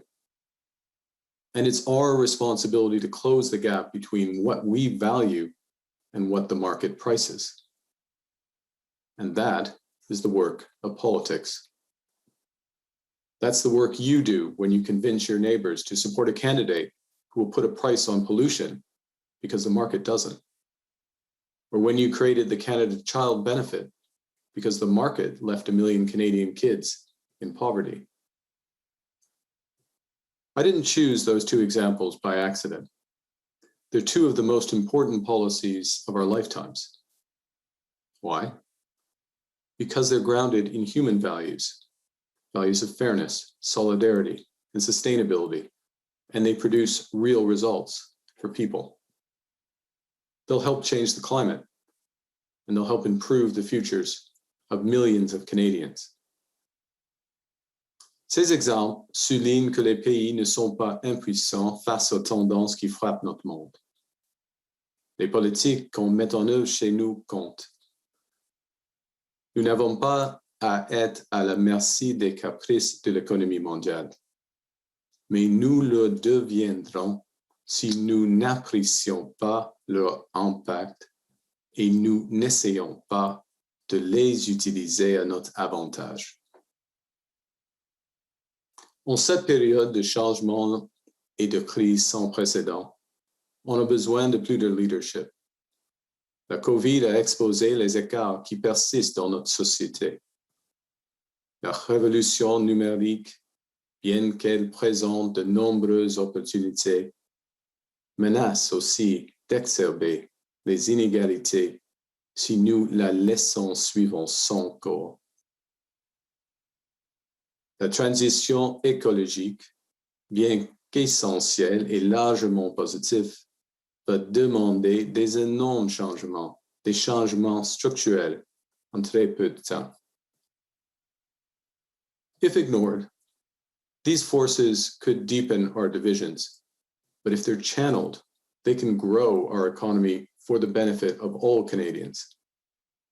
So we need to focus technology on improving the quality of existing jobs, on enabling workers to build their skills, and helping them unleash their creativity through greater connectivity across Canada and with the wider world. In short, we must choose to be digital by design rather than digital by default. La transition écologique, ce n'est pas dans 25 ans. La transition écologique, c'est maintenant. Elle a commencé il y a moins de 10 ans et elle ne fait que s'accélérer d'année en année. L'ère de l'énergie propre est arrivée et ça représente la plus grande opportunité économique de notre époque. C'est une opportunité que le Canada doit saisir pour l'avenir de nos enfants et l'avenir de notre planète. On climate, we can move quickly to a zero-carbon electricity grid and electrify as much of our transportation and industrial processes as possible. We can accelerate our production and adoption of electric vehicles, transform the energy efficiency of our homes and offices, and channel the same type of determined focus of engineers, entrepreneurs, and governments that I saw in Alberta growing up to turn hydrogen and carbon capture from concepts into commercial realities. Most fundamentally, we must bring everyone along by creating the jobs of the present and the future, particularly in the regions of the country like my home province that will face the largest adjustment. This points to another type of sustainability. Budget choices are often described in terms of the sustainability of debts, but they're really about the sustainability of people's livelihoods. People know that spending only on the present won't deliver a better future for them and their children. And so once we exit COVID, we will need broad-based growth driven by investments in the digital and sustainable engines of our future and policies that support the full participation of all Canadians in our economy. In other words, a sustainable recovery isn't a slogan. It's what the next generation deserves, and it's what we need right now. When faced with huge challenges, it's tempting to deny they're real. It's seductive to delay what needs to get done. But if we delay and deny, change will be something that happens to us, and it will hit the most vulnerable Canadians the hardest. That's not how we built the best country in the world. We don't deny our problems. We defeat them. We build our tomorrow. Now, when someone starts talking about our successes, Canadians often begin to get uncomfortable. Because after all, humility is a core Canadian value. Humility means planning for things that can go wrong, like financial crises and pandemics. It means setting ambitious goals, knowing that we need to work together to achieve them. Humility means never being satisfied with all that we've achieved, but knowing that by staying true to our values, we can build an even better country for everyone. And to me, humility means recognizing the great good fortune that I've had growing up and the responsibility of service that comes with that. And that's why I'll do whatever I can to support the Liberal Party in our efforts to build a better future for Canadians. Merci de m'avoir invité ce soir et merci de tout ce que vous faites tous les jours pour faire avancer notre pays. So Marcy, I look forward to our conversation. Let's do that right now, shall we, Mark? Thank you so very much. You said that markets don't have values, but people do. How does a former Bank of Canada governor come to that conclusion? Well, a central bank governor that lives through a series of crises. As you may recall, I became Bank Canada governor literally at the start of the global financial crisis. In the last half hour of my term as Bank of England governor was the COVID crisis had begun, and we put in place a series of emergency measures with others at that point. So I lived through a series of crises, and part of the question was, well, what is driving the crisis? Is there a common root? And my judgment has been that part of it was an imbalance between the value of the market and the values of society. And we can go into that in more detail if you wish. But more positively, what we have seen with COVID by the reactions of Canadians, supportive Canadians, as I mentioned at the outset, of each other, has been these fundamental values of solidarity, of compassion, of fairness, responsibility. And that gives hope, because that creates the ability to build a better society. When we know what we value at the core, we can put the market in the service of those values. And that's very much what we are starting to do. We have much more work to do on it, but we're starting to do with respect to climate change. How did you arrive at those tenets? You talked about humility. You just mentioned solidarity and fairness. The others, there's 7 of them in your book, are responsibility, resilience, sustainability, dynamism. It must have been difficult to fit all that you were thinking based on all of your experience into 7 buckets. Well, there's 2 things. First, humility was easy to arrive at. If you make a series of mistakes over your life, you discover that humility is an important value. And if you live through a series of crises, you realize that in many cases, a little more humility of authorities, masters of the universe in finance, others would have helped avoid the situation if you think about what could go wrong and responsibility to protect it. But the core answer to your question is, I sat down and set out the question for myself, which was your first question. In effect, is there some common root to these series of crises? What is it about them? What had I learned?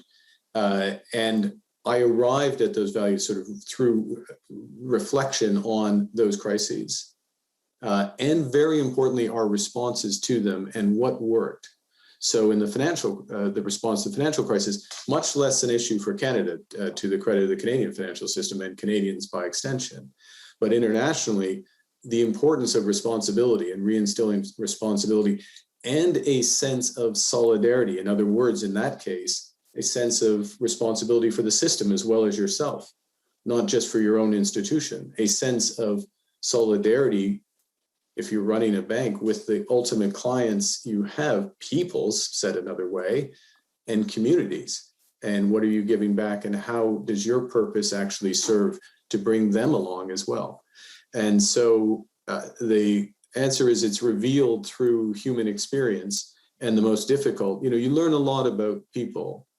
We've learned a lot about ourselves during this period of this difficult period of COVID, and much of what we see is to credit, and that which we don't like, we need to address. Let's talk a little bit more about that, because here we're living through a pandemic. Climate change, obviously, is on the radar in a big, big way. Systemic racism, economic disparity, all of these things. Do we need a complete reset? I think not. I wouldn't use that term, not least because we need to build on the core values that we have and reinforce them. So, for example, we just talked about the solidarity shown through the crisis, the sense of compassion. In parallel, though, we have seen in Canada the inequalities that still exist in our society, and in fact, those inequalities have been deepened.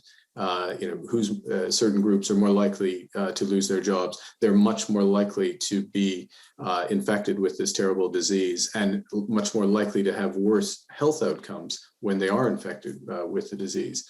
This goes to the heart of how do we bring everyone to the same level? How do we take full responsibility for each other? So I don't view that as a reset, but as a reaffirmation of our core Canadian values and living up to them.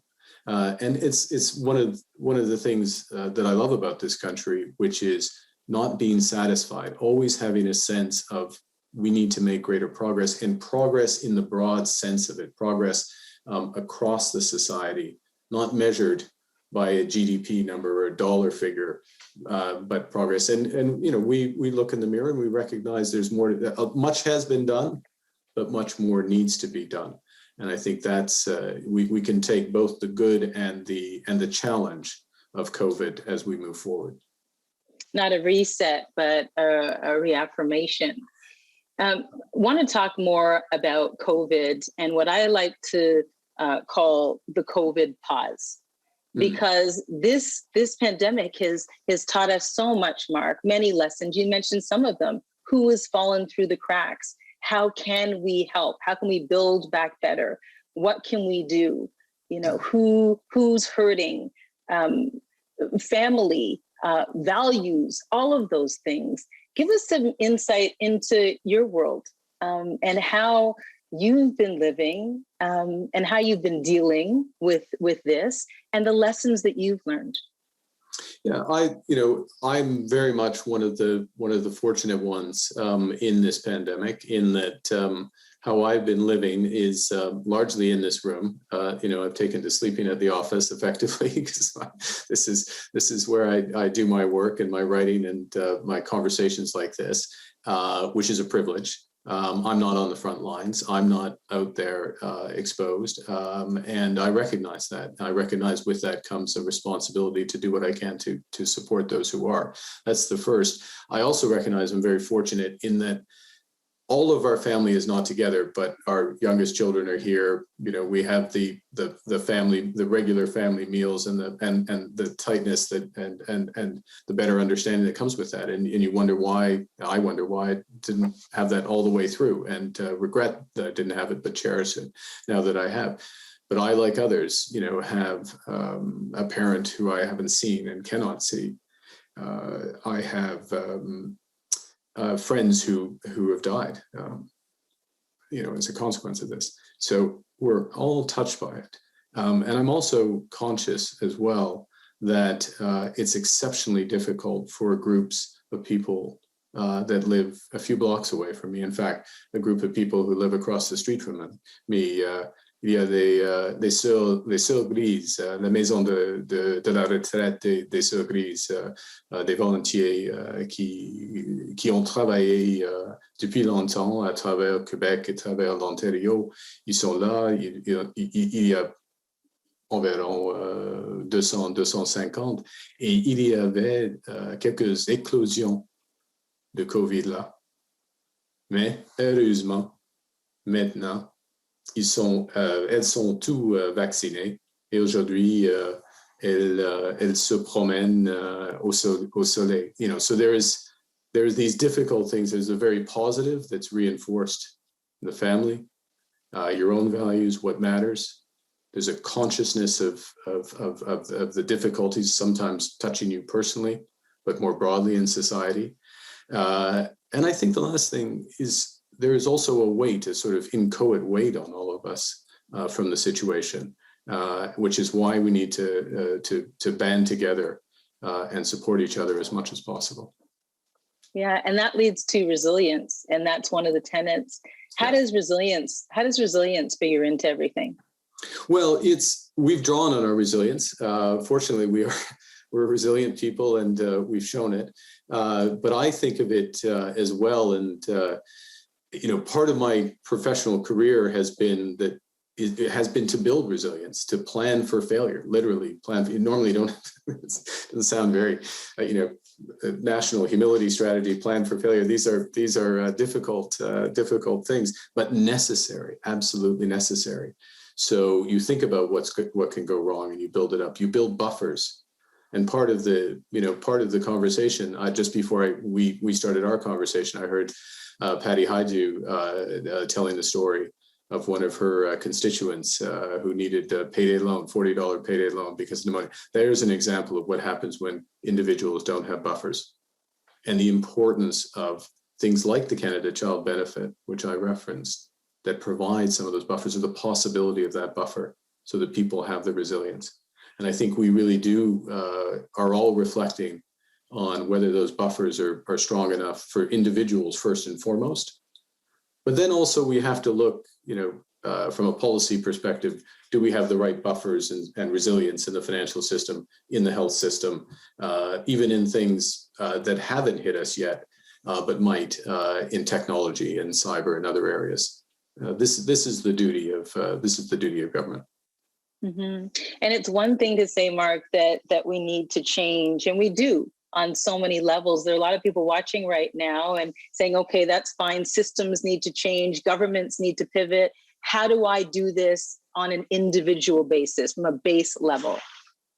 Well, I think one of my experiences, I think, and those watching who've dedicated themselves to politics, to the party, and in other ways, know this, which is that being active in your community, helping others, volunteering, it's contagious. It's contagious in a good way. It's like a muscle that grows with exercise, as opposed to a finite resource that is taken away.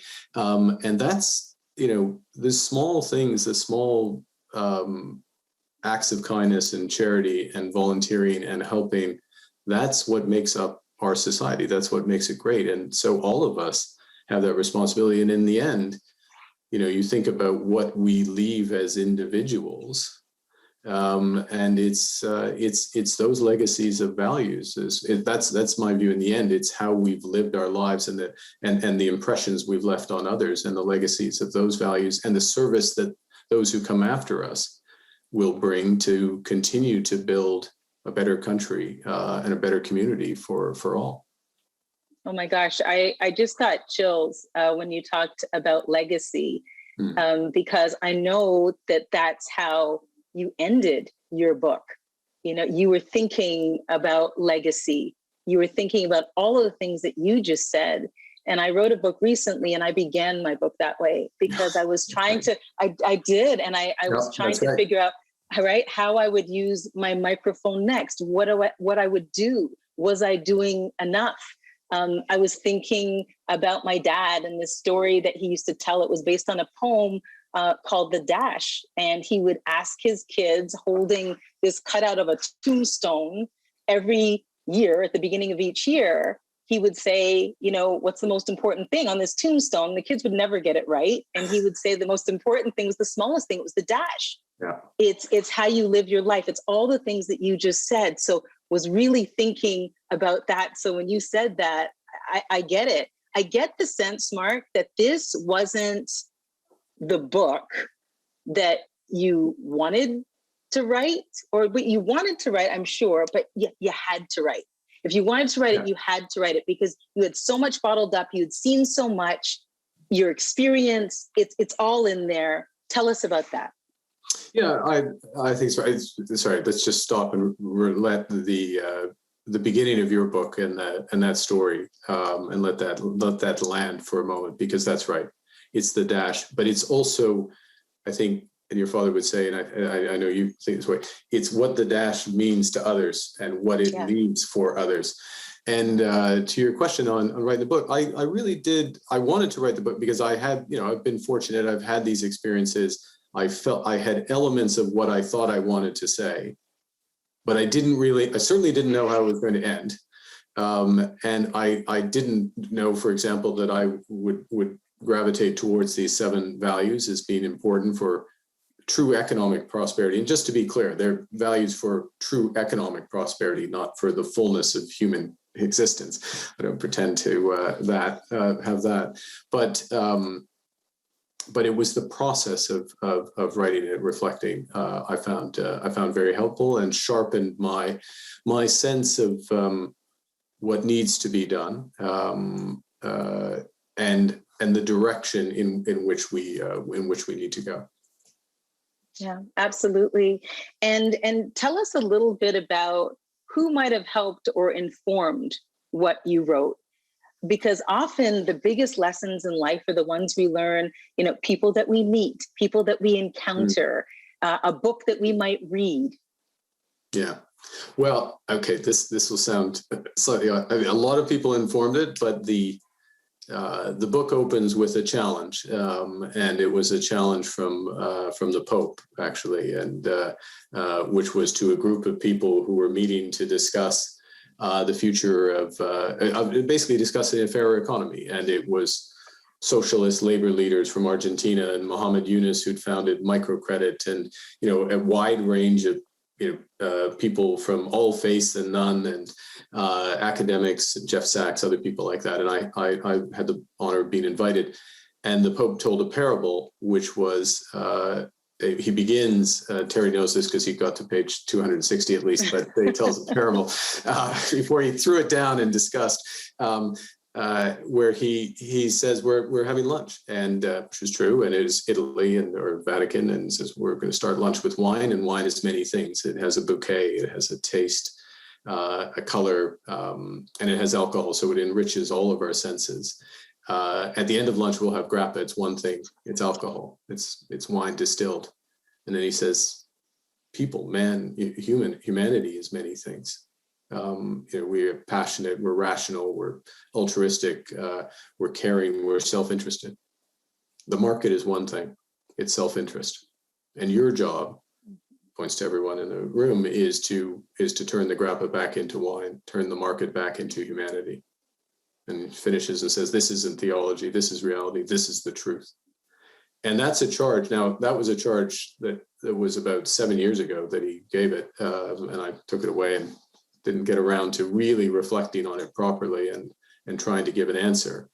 But to give away the ending of the book, it concludes, and that's how you turn grappa back into wine, which I'm not sure I've totally cracked it, but it's along what you said, which is a sense of legacy in its most positive sense. And to be clear, it's legacy not that somebody remembers you, but your actions leave, they breed better and better actions by others. Mm-hmm. Yeah, I remember Maya Angelou said something to that effect, that people may not remember, all the things that you did, but they will remember how you made them feel. Right, which speaks to all of that. I find as well, Mark, that I quite admire the pivoting that you've done. I did a big one myself, from journalism to politics, but you've done so many different things, and that takes courage. And sometimes it means moving from a place of comfort to discomfort, but that's where we find the biggest lessons, right? I totally agree. It's and it's both exhilarating and discomforting. I mean, it's challenging, but I think you find that I'm sure you find your previous experience. Well, I can tell your previous experiences make you better at what you're doing today, and make you more rounded. You have that perspective. And that's the opportunity.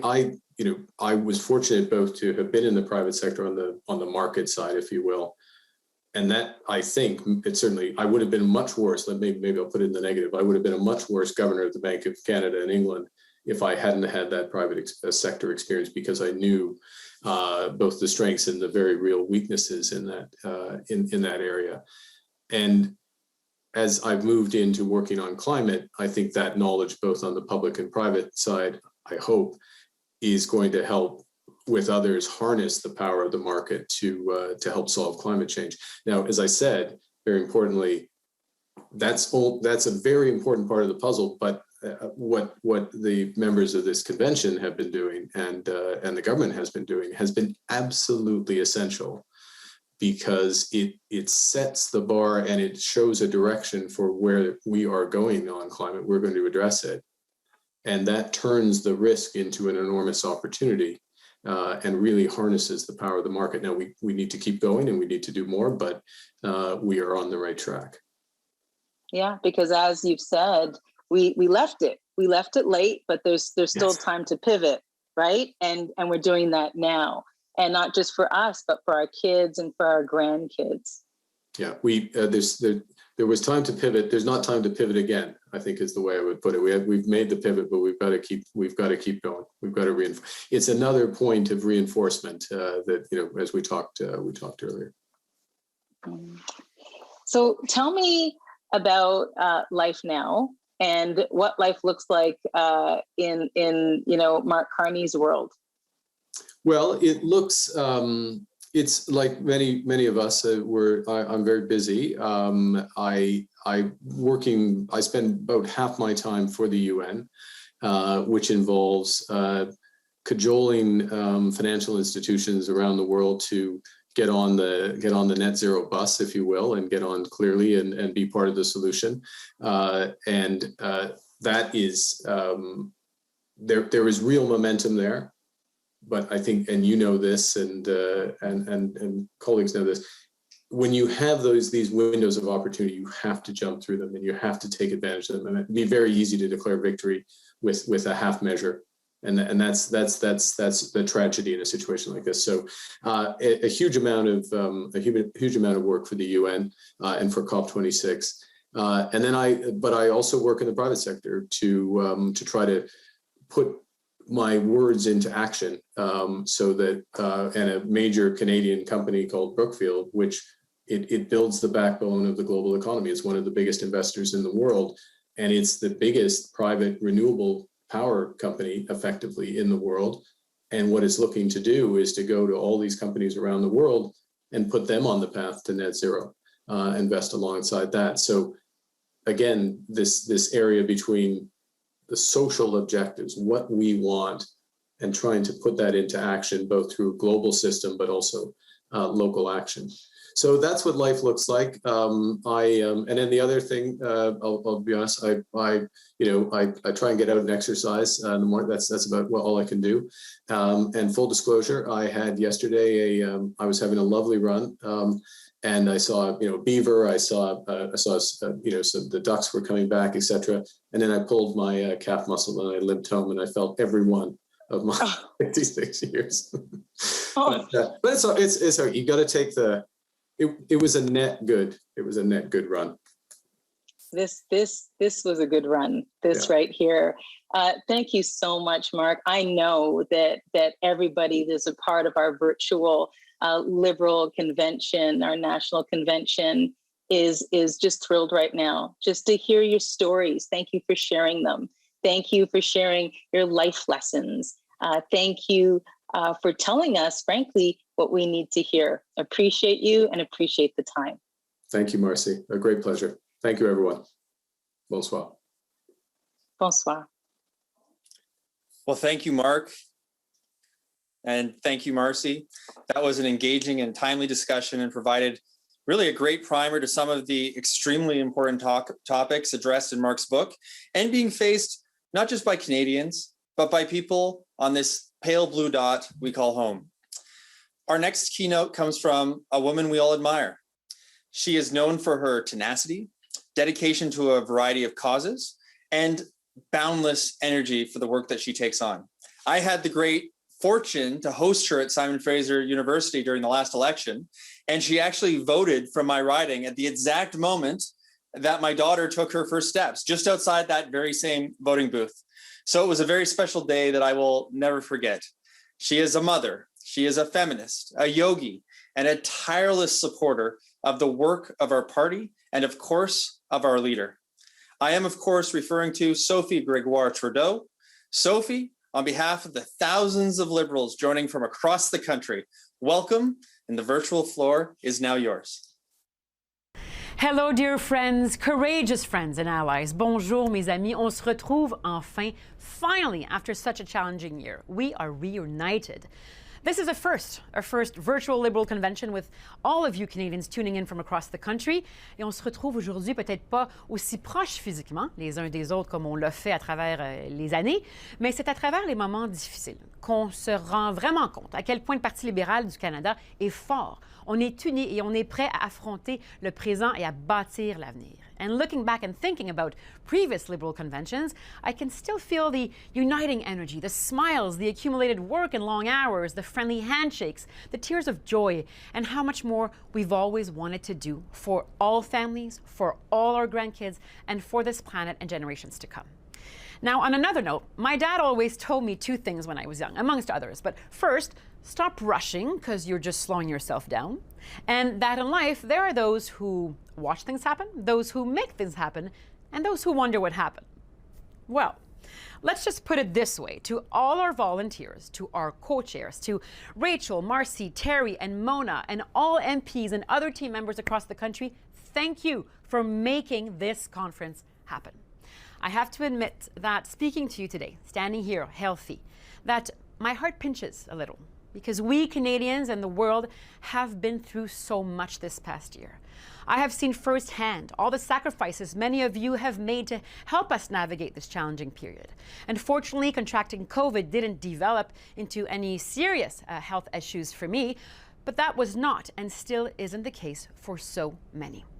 These past months have been a learning experience on so many levels. And as a mental health and gender equality advocate, I've spoken virtually and obviously from a distance to isolated mothers in despair, to struggling families trying to cope with disease and mental illness, to victims of domestic abuse, to therapists, psychiatrists, and medical experts trying to help them all, but who were also feeling depleted.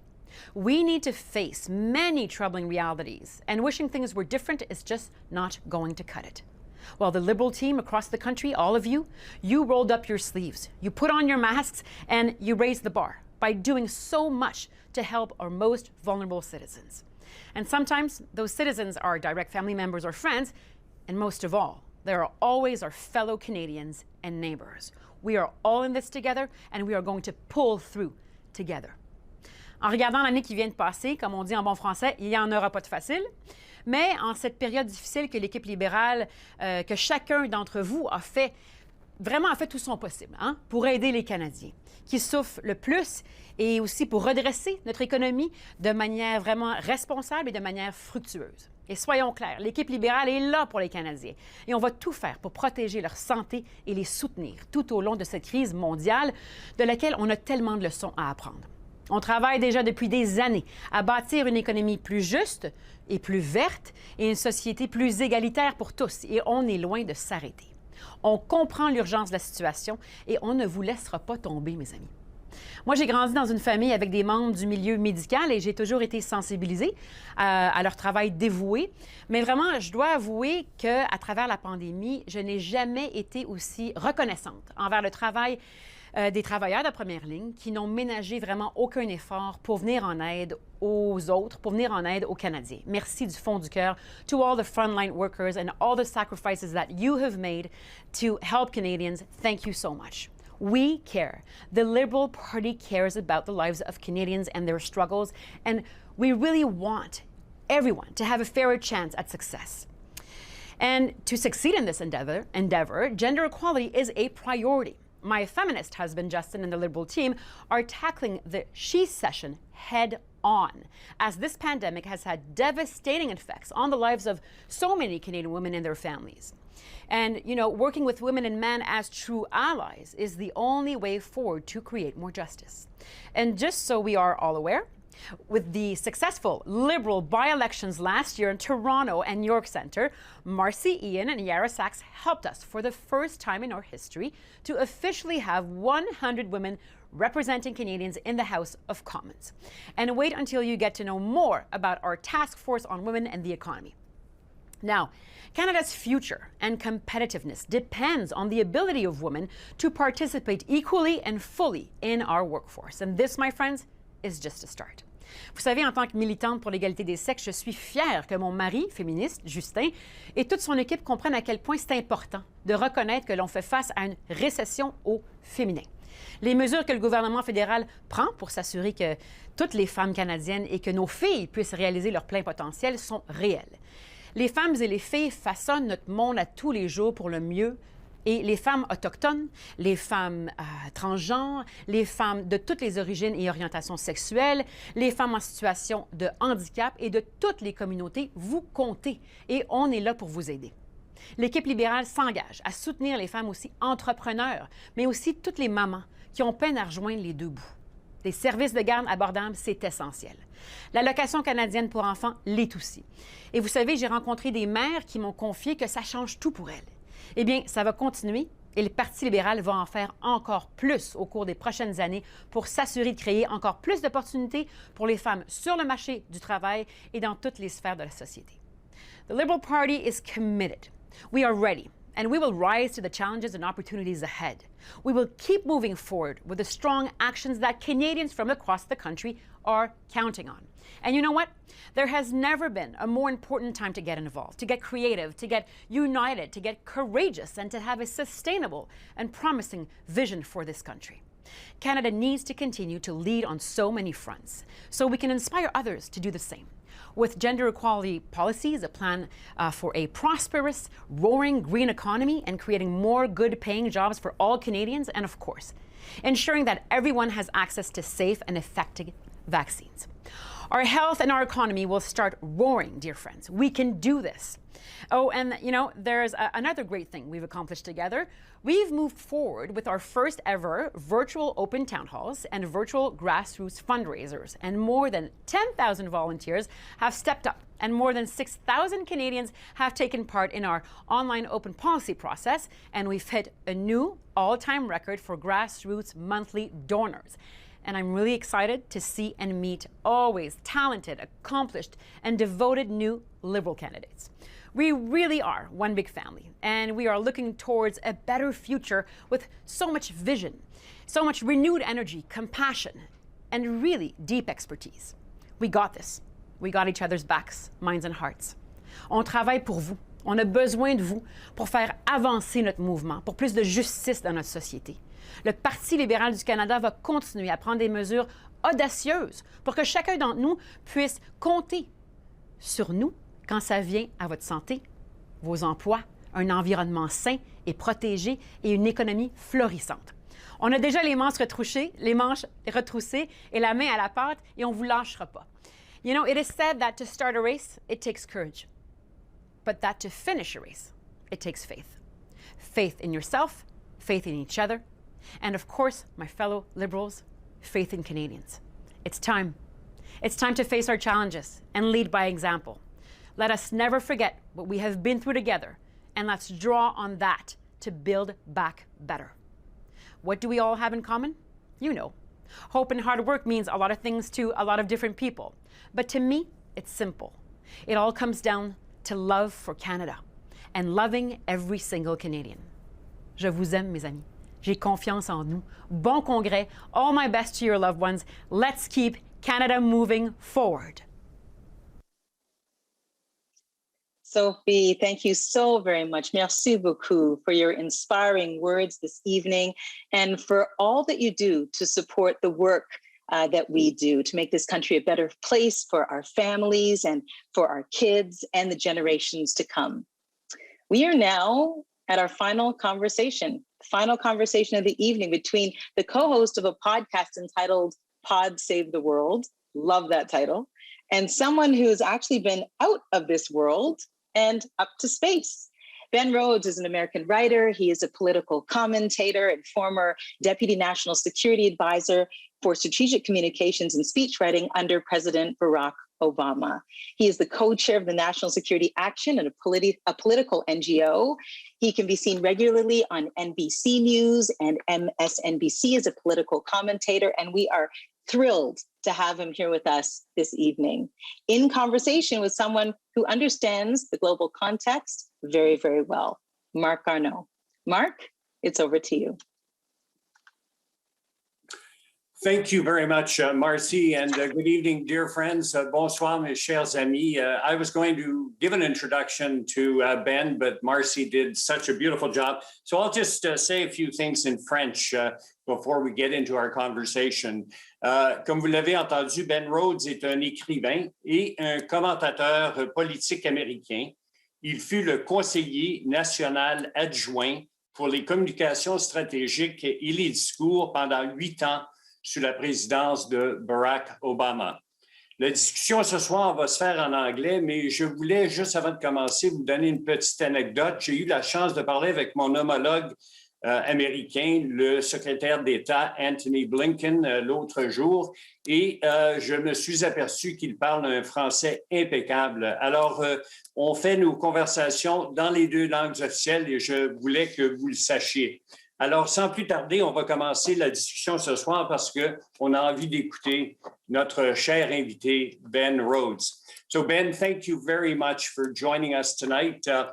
we have a bunch of questions about essentially knowing a little bit more about how you believe that our relationship, and particularly the direction that the United States is going to be taking under the new administration, what is that direction? So I'm going to start with a question as follows, and it's a big question. Ben, you were one of the very few people in the room when Barack Obama made foreign policy decisions through his presidency during the 8 years that you were with him.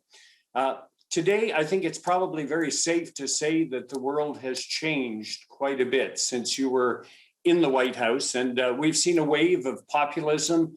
We've seen growth in authoritarianism, and more, of course, uncertainty because of the pandemic that's with all of us. Meanwhile, countries like Canada, progressive countries like Canada, we've remained at the table. And we're very, very glad that you're back with us as we begin to do things together. So let me start with that big question. From your unique vantage point and based on your experience, how do you see the state of the world today? Well, thanks so much, Mr. Minister, and to all the friends of mine in the Liberal Party. It's such an honor and a treat, really, to be with you. I think you framed it well in the sense that in those 8 years, watching President Obama up close, but also Vice President Biden was in the room, Tony Blinken was in the room, Jake Sullivan, a lot of the same characters were in those rooms.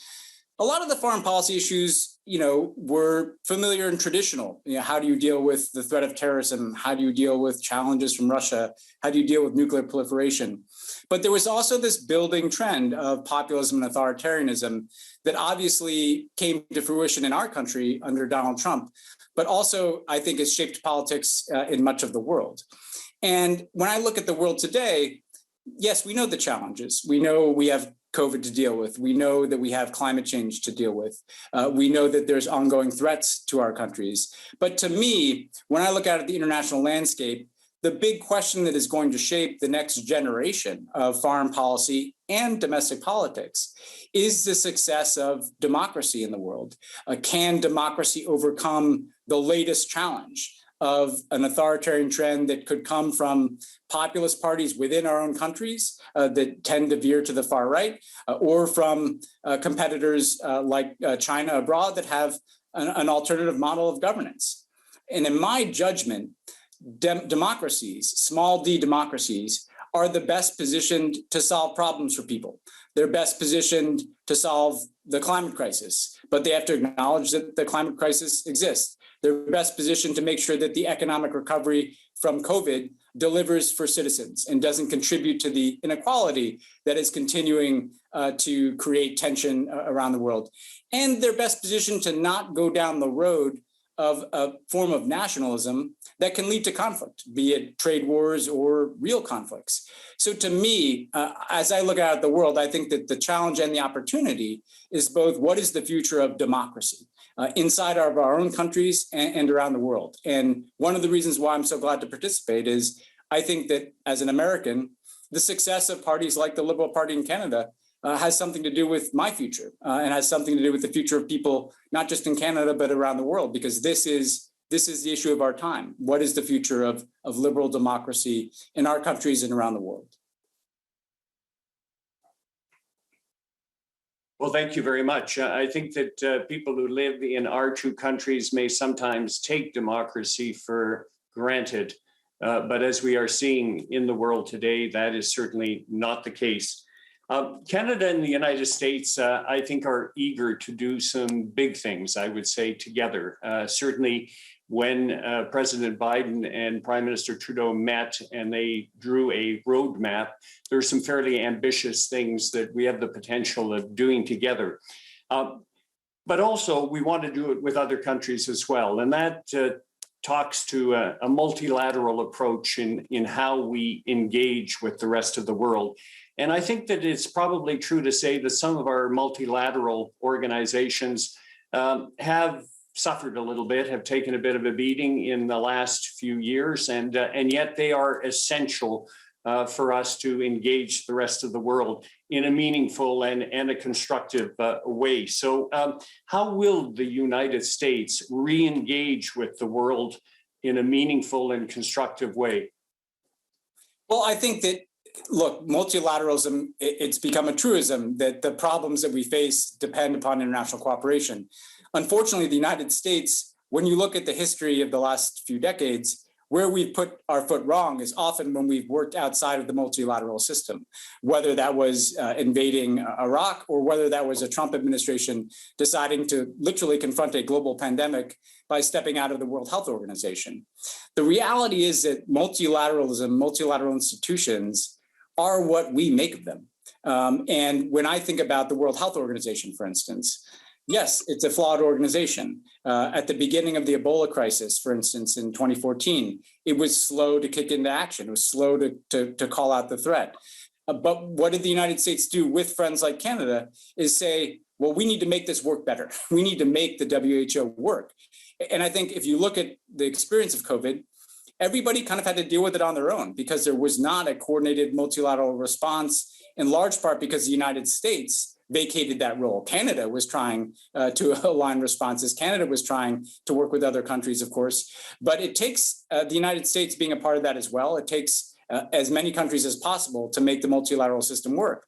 And so when you look at the issues that impact people's lives, can we deal with the climate crisis? Well, we have to deal with the framework of the Paris Agreement, which is under the auspices of a UN negotiated process. 200 countries have to come together and figure out how to raise our ambition to deal with the climate crisis. If we want to defeat the next pandemic and stop it before it reaches our borders, we need to invest in the World Health Organization, in early warning systems, in research and development to stamp out pandemics around the world.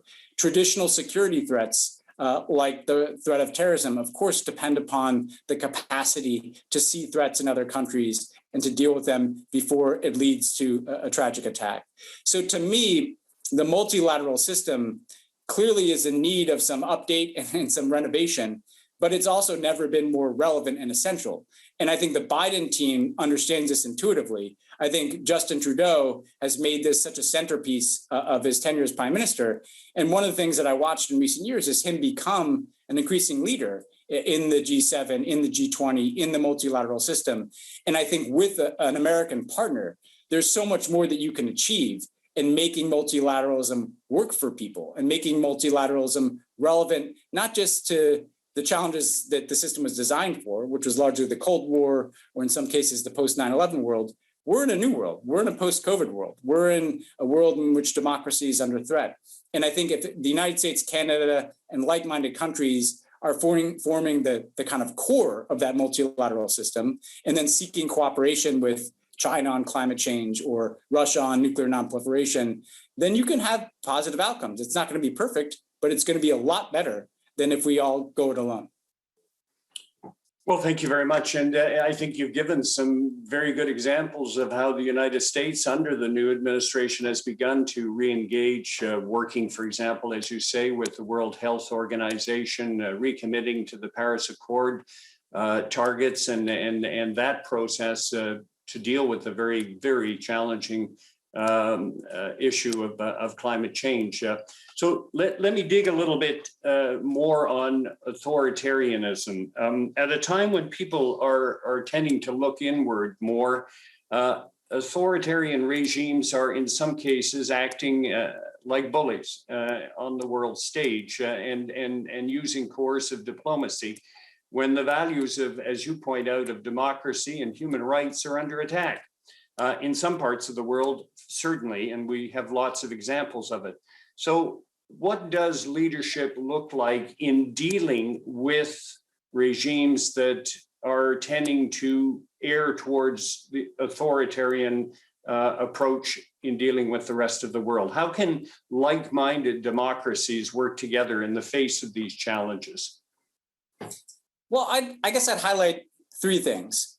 First of all, it is absolutely essential to realize that the most powerful rebuke of authoritarianism is what we do inside of our own countries. You know, the United States obviously has a ton of work to do to restore our democratic example, to make sure that, you know, people can vote, to make sure that we're upholding democratic norms in our country. But I think whether it's Canada, the US, or any other democracy, these issues have often been framed around foreign policy and democracy promotion. It's the example that we set when you talk to activists and dissidents and people struggling for democracy in places where they don't have it, the number one thing that they point to is, what example are you setting? Can you show that democracy is working? Can you show that democracy delivers? Can you show what it means to have an inclusive and equitable society? That model, that example is ultimately more powerful than any individual foreign policy that you could pursue. And again, I think that's why it's so important that you have a successful Liberal Party in Canada that is showing we can update and regenerate and rejuvenate our democracy over time and be a part of the example that is set for why democracy is the best form of government. And it's going to take different flavors and different cultures in different countries. But again, it starts with that example. I think the second thing is we do have to give voice to our democratic values. And I'm reminded, at the end of the Obama years, on his final foreign trip, which was at an APEC summit in Lima, Peru, his final bilateral meeting was with Justin Trudeau. And that was by design. This is our closest friend, both geographically, but I think also dispositionally on the world stage. President Obama and Prime Minister Trudeau had struck up a close friendship. And President Obama said to him, he said, look, given the guy who's coming in after me, you're probably going to have to speak out a little bit more on behalf of values around the world, on behalf of principles around the world, to do something, obviously not to take the place of the United States, and obviously not to take your eye off the ball of what Canadians are interested in, but giving voice to those values. And it was a bit of a handing off of the torch, if you will, for that aspect of moral leadership. And I think Justin Trudeau has made good on that discussion. You need to speak out in multilateral fora. You need to give voice to things. If there are injustices around the world, you need to speak about them. If there is a refugee crisis around the world, you have to demonstrate that you're going to do your part to settle that consistent with your values. And so I do think we should not overlook the fact that our words matter. And they're heard. They're heard by people struggling for democracy. They're heard by people who are trying to stay about democracy. And then the third thing I think is that countries need to come together to try to uphold certain norms and basic values and principles around the world. When democracies are speaking together, the kind of bullying that you speak about is much harder. Because what a country that take a China, for example, it's very hard for individual countries to take a stand against something that China has done.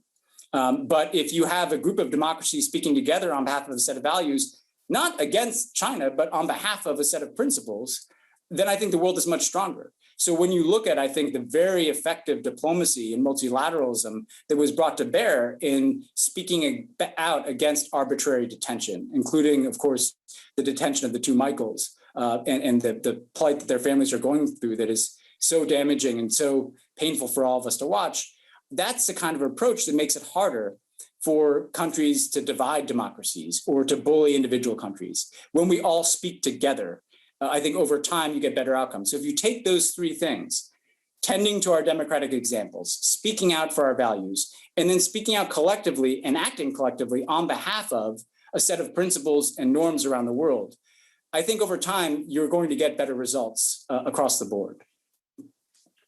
Well, thank you very much. I'm particularly sort of drawn towards the first comment that you made, which is that you have to take care of things in your own backyard as well. And that is so true. If we are going to espouse multilaterally the values that we hold near and dear, whether it's democracy, human rights, we have to make sure as well that those same principles are upheld within our own countries, and otherwise fingers will be pointed. So that's a very important point. And I agree with what you've said about us acting together, because I think it does carry that stronger voice, that stronger legitimacy. So I agree with you entirely. My next question, well, let me start with a little bit of an anecdote. Back in 1984, I had the privilege of going to the White House. I was an astronaut at the time, and it was 2 weeks before my first flight. And I went to the Oval Office and met President Reagan at the time, and Prime Minister Mulroney was there. And it was a very, very, very special moment for me to have that opportunity to be there. And I've since been back to the White House, but I think a lot of Canadians are asking the question now, now that President Biden is in the White House. And so when our Prime Minister visits the White House at some point after this pandemic, how afraid should he be of President Biden's dog? Not at all. Here's how I'd answer that. I have a 6-year-old and a 4-year-old daughter, and at the end of the Obama administration, after the election, Vice President Biden hosted a party at his home for some of us, and gave my daughter Ella a stuffed animal of his dog. That to this day, she has no idea it's Joe Biden's dog, but she sleeps with that stuffed animal. So if that's the judgment of a 6-year-old girl, dogs are like people. You have to see the best in them, and usually there's a lot of good in dogs. And I think you'll get a warm welcome. Dogs tend to have pretty good instincts about people, so I think that they'll take well to Prime Minister Trudeau.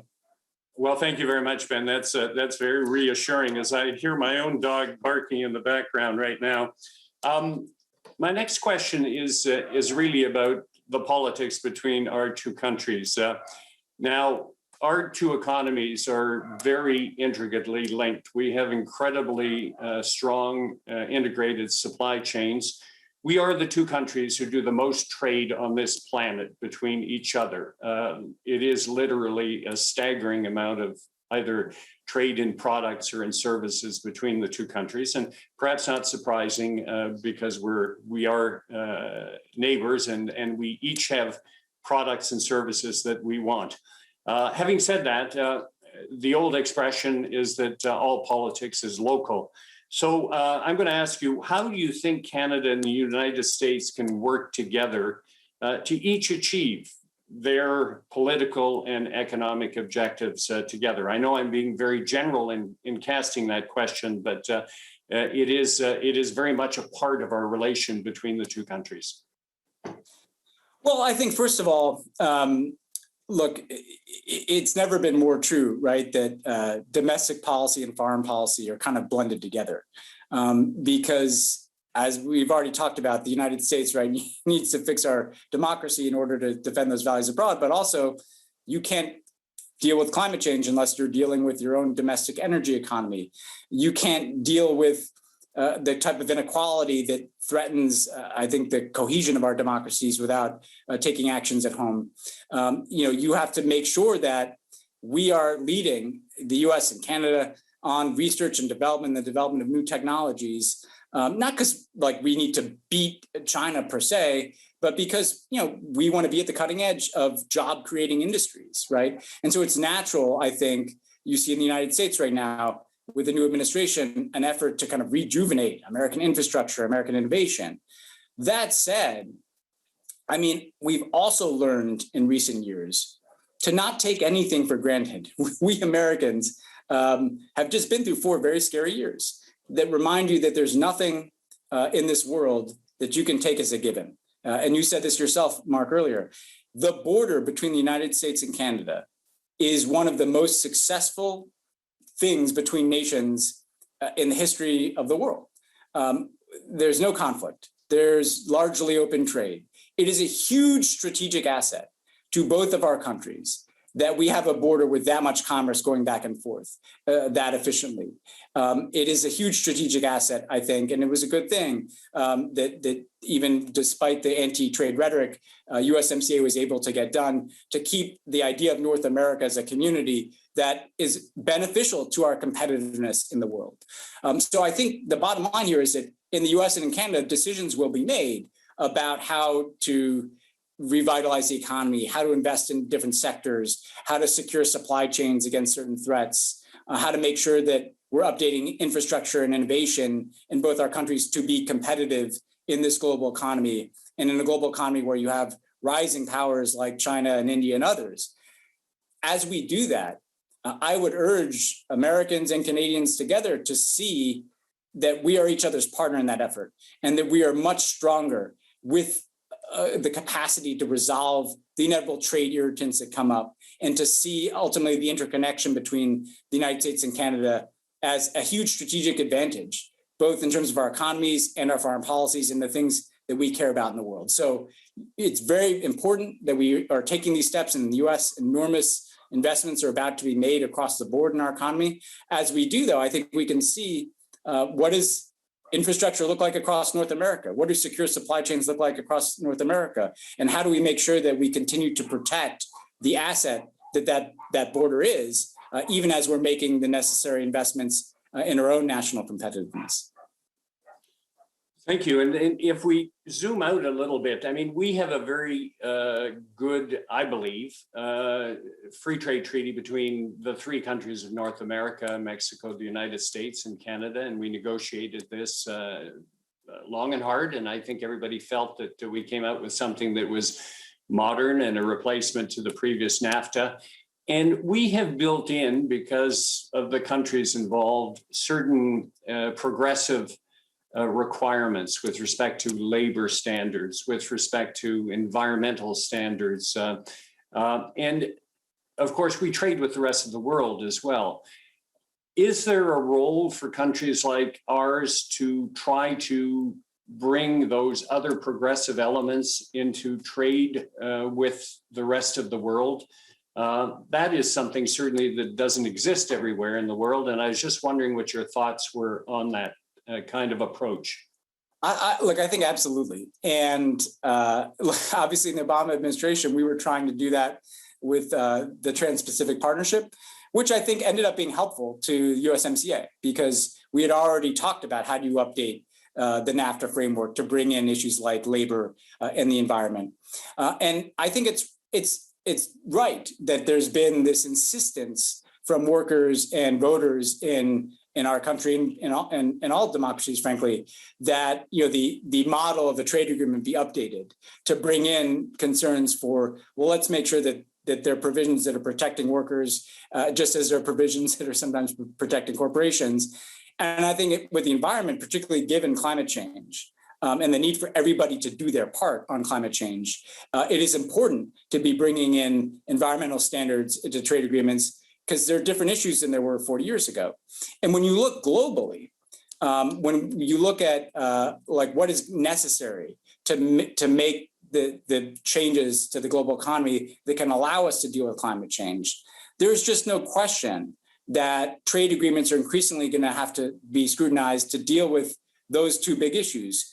How are you bringing environmental standards in, and how are you using trade to narrow inequality? Because I think inequality can incubate conflict in different places. When you look at investments that are being made around the world that don't take into account environmental concerns, that's the next front for what's going to set us back on climate change. We could do everything that we need to do within our own borders in the US and Canada to begin to transition our economies at the speed that they need to transition. But if you have other countries lagging behind, and if you have investments in infrastructure and trade relationships in other parts of the world that are not taking clean energy and climate concerns into account, then it doesn't matter what we do. We're going to be pulled back anyway. So there's going to have to be a blending together, I think, of climate policy and trade policy and economic policy to take all of this into account.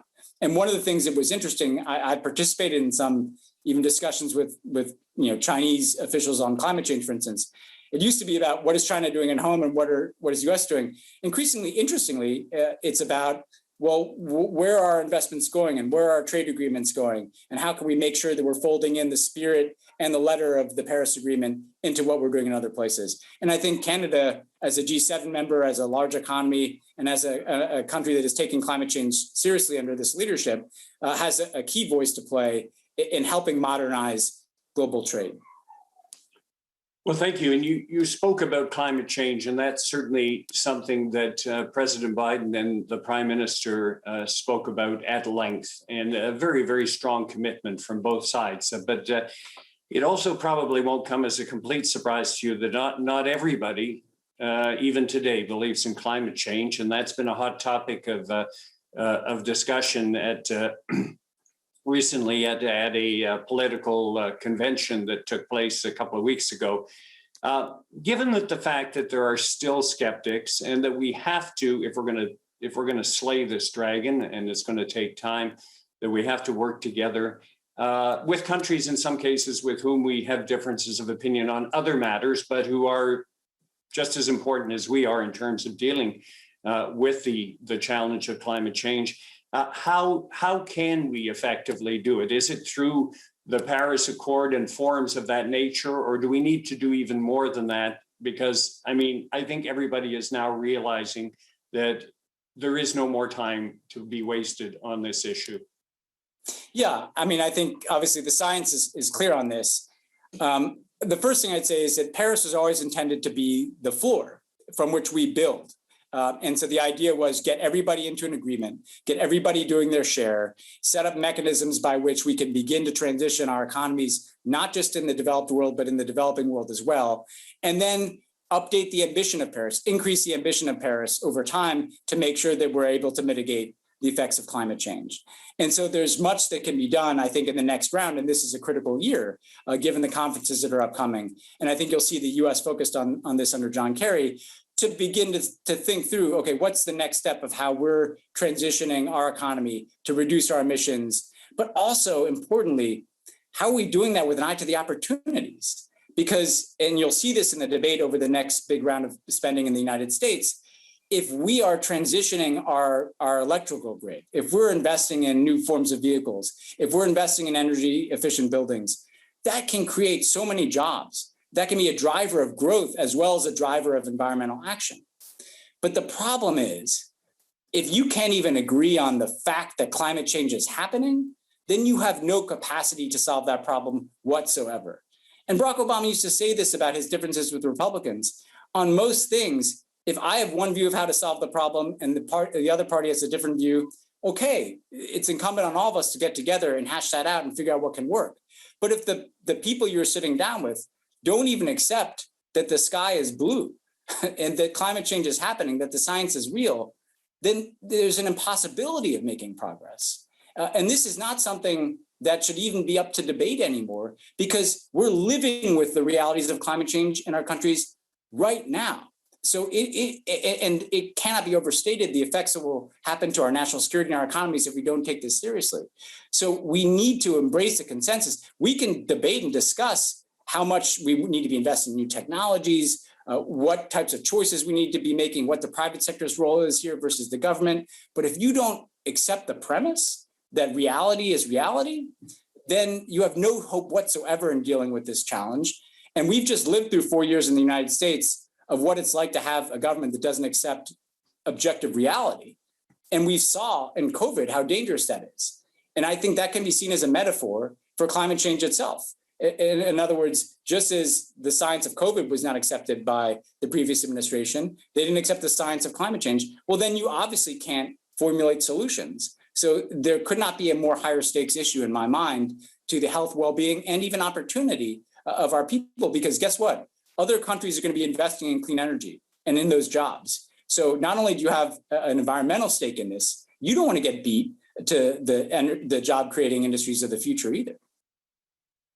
I like the way you say the first step is to acknowledge that we have a serious problem. And until you get to that first step, the rest is not going to follow. But I'm encouraged to see more and more countries doing that. And I'm also encouraged to see countries not take the attitude of, well, I'm not going to act until the next country next door to me acts. We're all now, I think, sufficiently cognizant of the severity of the problem, so everybody is moving forward. Perhaps a question to get an opinion from you on some of the very ambitious things that President Biden has announced in less than 3 months. He has talked about major investments in infrastructure. He has spoken about major investments in tackling climate change, and of course, starting off quite correctly and on major investments to deal with COVID. I would be interested, and I think our viewers would be interested in hearing how is that being received in the United States? How will that? What are the chances of success as it works its way through Congress on all of these very ambitious plans going forward? Well, I think people have been struck by how overwhelmingly popular and well received a lot of the proposals, almost all the proposals have been. I think there's a sense in the United States, particularly given the lost time of the last 4 years, but also the lost time in many ways of the last 30 years, that it's time to update our infrastructure. It's time to update our social contract by looking after the more vulnerable in our societies and giving them more opportunities. And that there's an enormous amount of possibility that can be unleashed if, once again, the US government is investing in its people. And so if you look at, public opinion polling, these are proposals that are popular not just with Democrats, but with Republicans as well and independents, if you look at the broader population. And there's a sense of excitement, I think, about what can be done if, once again, we're making investments on that type of scale. And again, I think here we have a stake in each other's success, because it's the same kind of economy that Justin Trudeau has sketched out in Canada and that other progressive leaders have sketched out around the world. One that deals with some of these structural challenges that have been a source of so much tension in our domestic politics and in foreign policy generally. Because if you look at the time, particularly since the financial crisis, inequality, a sense that we're falling behind on the climate crisis, a sense that we're falling behind on our basic social contract of providing healthcare and a safety net to the most vulnerable, all of that has been opening the door to these illiberal trends and to obviously the inaction on climate that makes the future seem less hopeful to young people. So I think it's a hopeful time in the United States. And I think the partnership that we can have with Canada and other like-minded democracies and leaders around the world in pursuing the possibilities that are embedded in this large package that's being prepared by the White House and Congress, I think makes it this, an optimistic moment after what is felt at times, particularly to an American, like a pretty difficult few years. Well, I mean, talking about optimism, I share your optimism, and you strike me as being an optimistic person, and certainly based on all of the comments that you've made tonight. So I have one last question, and it's one of those tough questions, but in the Canada-US relationship as a whole, and you've touched on it quite a bit, but what do you see as the greatest opportunities for us together in the years ahead? Well, I think, interestingly, everything we've talked about depends upon the US and Canada working together. And I really mean that. The United States has never needed allies more than we do right now, at least not in my lifetime. Countries that share our values, countries that share our priorities. And so when you talk about the need to revitalize democracy, when you talk about the need to manage migration and refugee flows in a way that is both humane and represents our values, but of course takes into account security. When you talk about the need to deal with the climate crisis while creating opportunity for our people as we transition our economies, all of these things are so much easier when the US and Canada are able to look at each other as friends and partners. And the thing that makes me optimistic, Mark, is despite some of the evidence that might try to draw me in other directions, is, I spent a lot of the last few years traveling around the world, in part because, it was nice to get out of the United States from time to time and get away from our political dramas, but mainly because I wanted to meet people. And I traveled extensively in Canada over the years. And the young people are what made me optimistic. You meet young activists, you meet the young people who are volunteering and participating in the Liberal Party. And if I look at, and I've been in conversations that President Obama had with Prime Minister Trudeau about this. My great friend, Katie Telford, who's just an extraordinary chief of staff for the Prime Minister, and I have talked about this, but the energy that young people can bring into politics is the antidote to cynicism, right? And what makes me optimistic is all the things we talked about, young people get it. They get the need to update the social contract. They get the need to deal with climate change. They get the need to promote inclusion and to fight structural racism and injustice, which is obviously such a pressing issue in the United States. They get the need to have democracies that work for everybody in their countries. They're more inclusive, more tolerant, right? And how can we not look at that and be optimistic? And how can we accept outcomes in our politics that fail young people? That would be the greatest tragedy. And when I look about competitions for power in the US or Canada or anywhere in the democratic world, often, the more reactionary, and I would say, frankly, right-wing to far-right forces are not capturing the optimism of young people. They're trying to make young people cynical about politics, and they're trying to turn them off. And, well, this will never get solved anyway. We'll never solve climate change anyway. So why don't we just deny that it exists and just keep on doing what we're doing? Well, that's something that's going to make a young person sit out politics rather than get involved. And so the political leaders and parties and movements that we need right now are people that open the door to young people and tap into their optimism, and that also see that we have to have solidarity across borders among progressive parties and center-left parties and people that are trying to actually solve these problems that have been lingering for too long. And that's why I think it's important to have conversations like this. So there's a Canadian flavor to all of these issues that I've talked about, just as there's an American one, just as there's a French one, just as you'll find different perspectives anywhere you look in the world. But if you look at young people around the world, they have more in common with each other than I think their leaders often indicate. And I think Justin Trudeau is the type of leader, and Joe Biden, who recognize that and want political outcomes that speak to the optimism that young people want to have about their future. Well, thank you very much, Ben, for sharing your thoughts with us. I also share your optimism as well. And despite the fact that both our countries are obviously having to go through the pandemic, as is the whole world, and recovering from that, I feel a sense of optimism going forward. And I think both our countries can help each other. And together we can really achieve a great deal. And very, very, very pleased to have had the opportunity, and I'm sure the audience agrees with me, to hear your views as somebody who has been intimately involved with the situation in the United States. So thank you very much for giving us time this evening. It's been a real pleasure to get to know you personally and to hear you. And I know that our audience feels the same way. And if they could applaud and you could hear it, you would hear a loud applause, I'm pretty darn sure. Well, I see some people moving their hands, so that's great. So thank you again, Ben, for joining us at this important Liberal Party convention. Merci, bonsoir. Merci. Well, thank you, Ben and Mark, for this enlightening discussion. It was really great to be able to reflect on Canada's place in the world and the values we share with our American neighbors, and on the challenges and opportunities that lie ahead for our democracies. I used to work with Mark in transport, but I think I might have asked him one too many questions about his time in space. I have to say, these last three keynotes have been a really great way to close up our second day. Although I know there are still some regional activities happening tonight, I'm heading to the BC Bash at 6 p.m. as an example, one of the few opportunities where we on the West Coast get to take advantage of our earlier time zone. Tomorrow, of course, there will still be lots of great panels. These include building a fairer and more equitable future, Canadian leadership, from a she session to building back better, and of course, further keynotes from LPC President Suzanne Cowan, and of course, our leader, Justin Trudeau. And a reminder that voting will open tomorrow at 11:30 a.m. and close at 3 p.m. Eastern. I want to take this opportunity to thank you on behalf of Rachel and myself and the other co-chairs, Marcy and Mona. Thank you for joining us today. We wish you all a great evening. We look forward to seeing you tomorrow. Good night, everybody.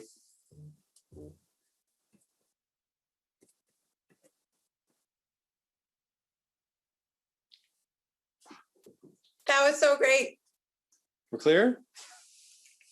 Well done, Terry, and a really great.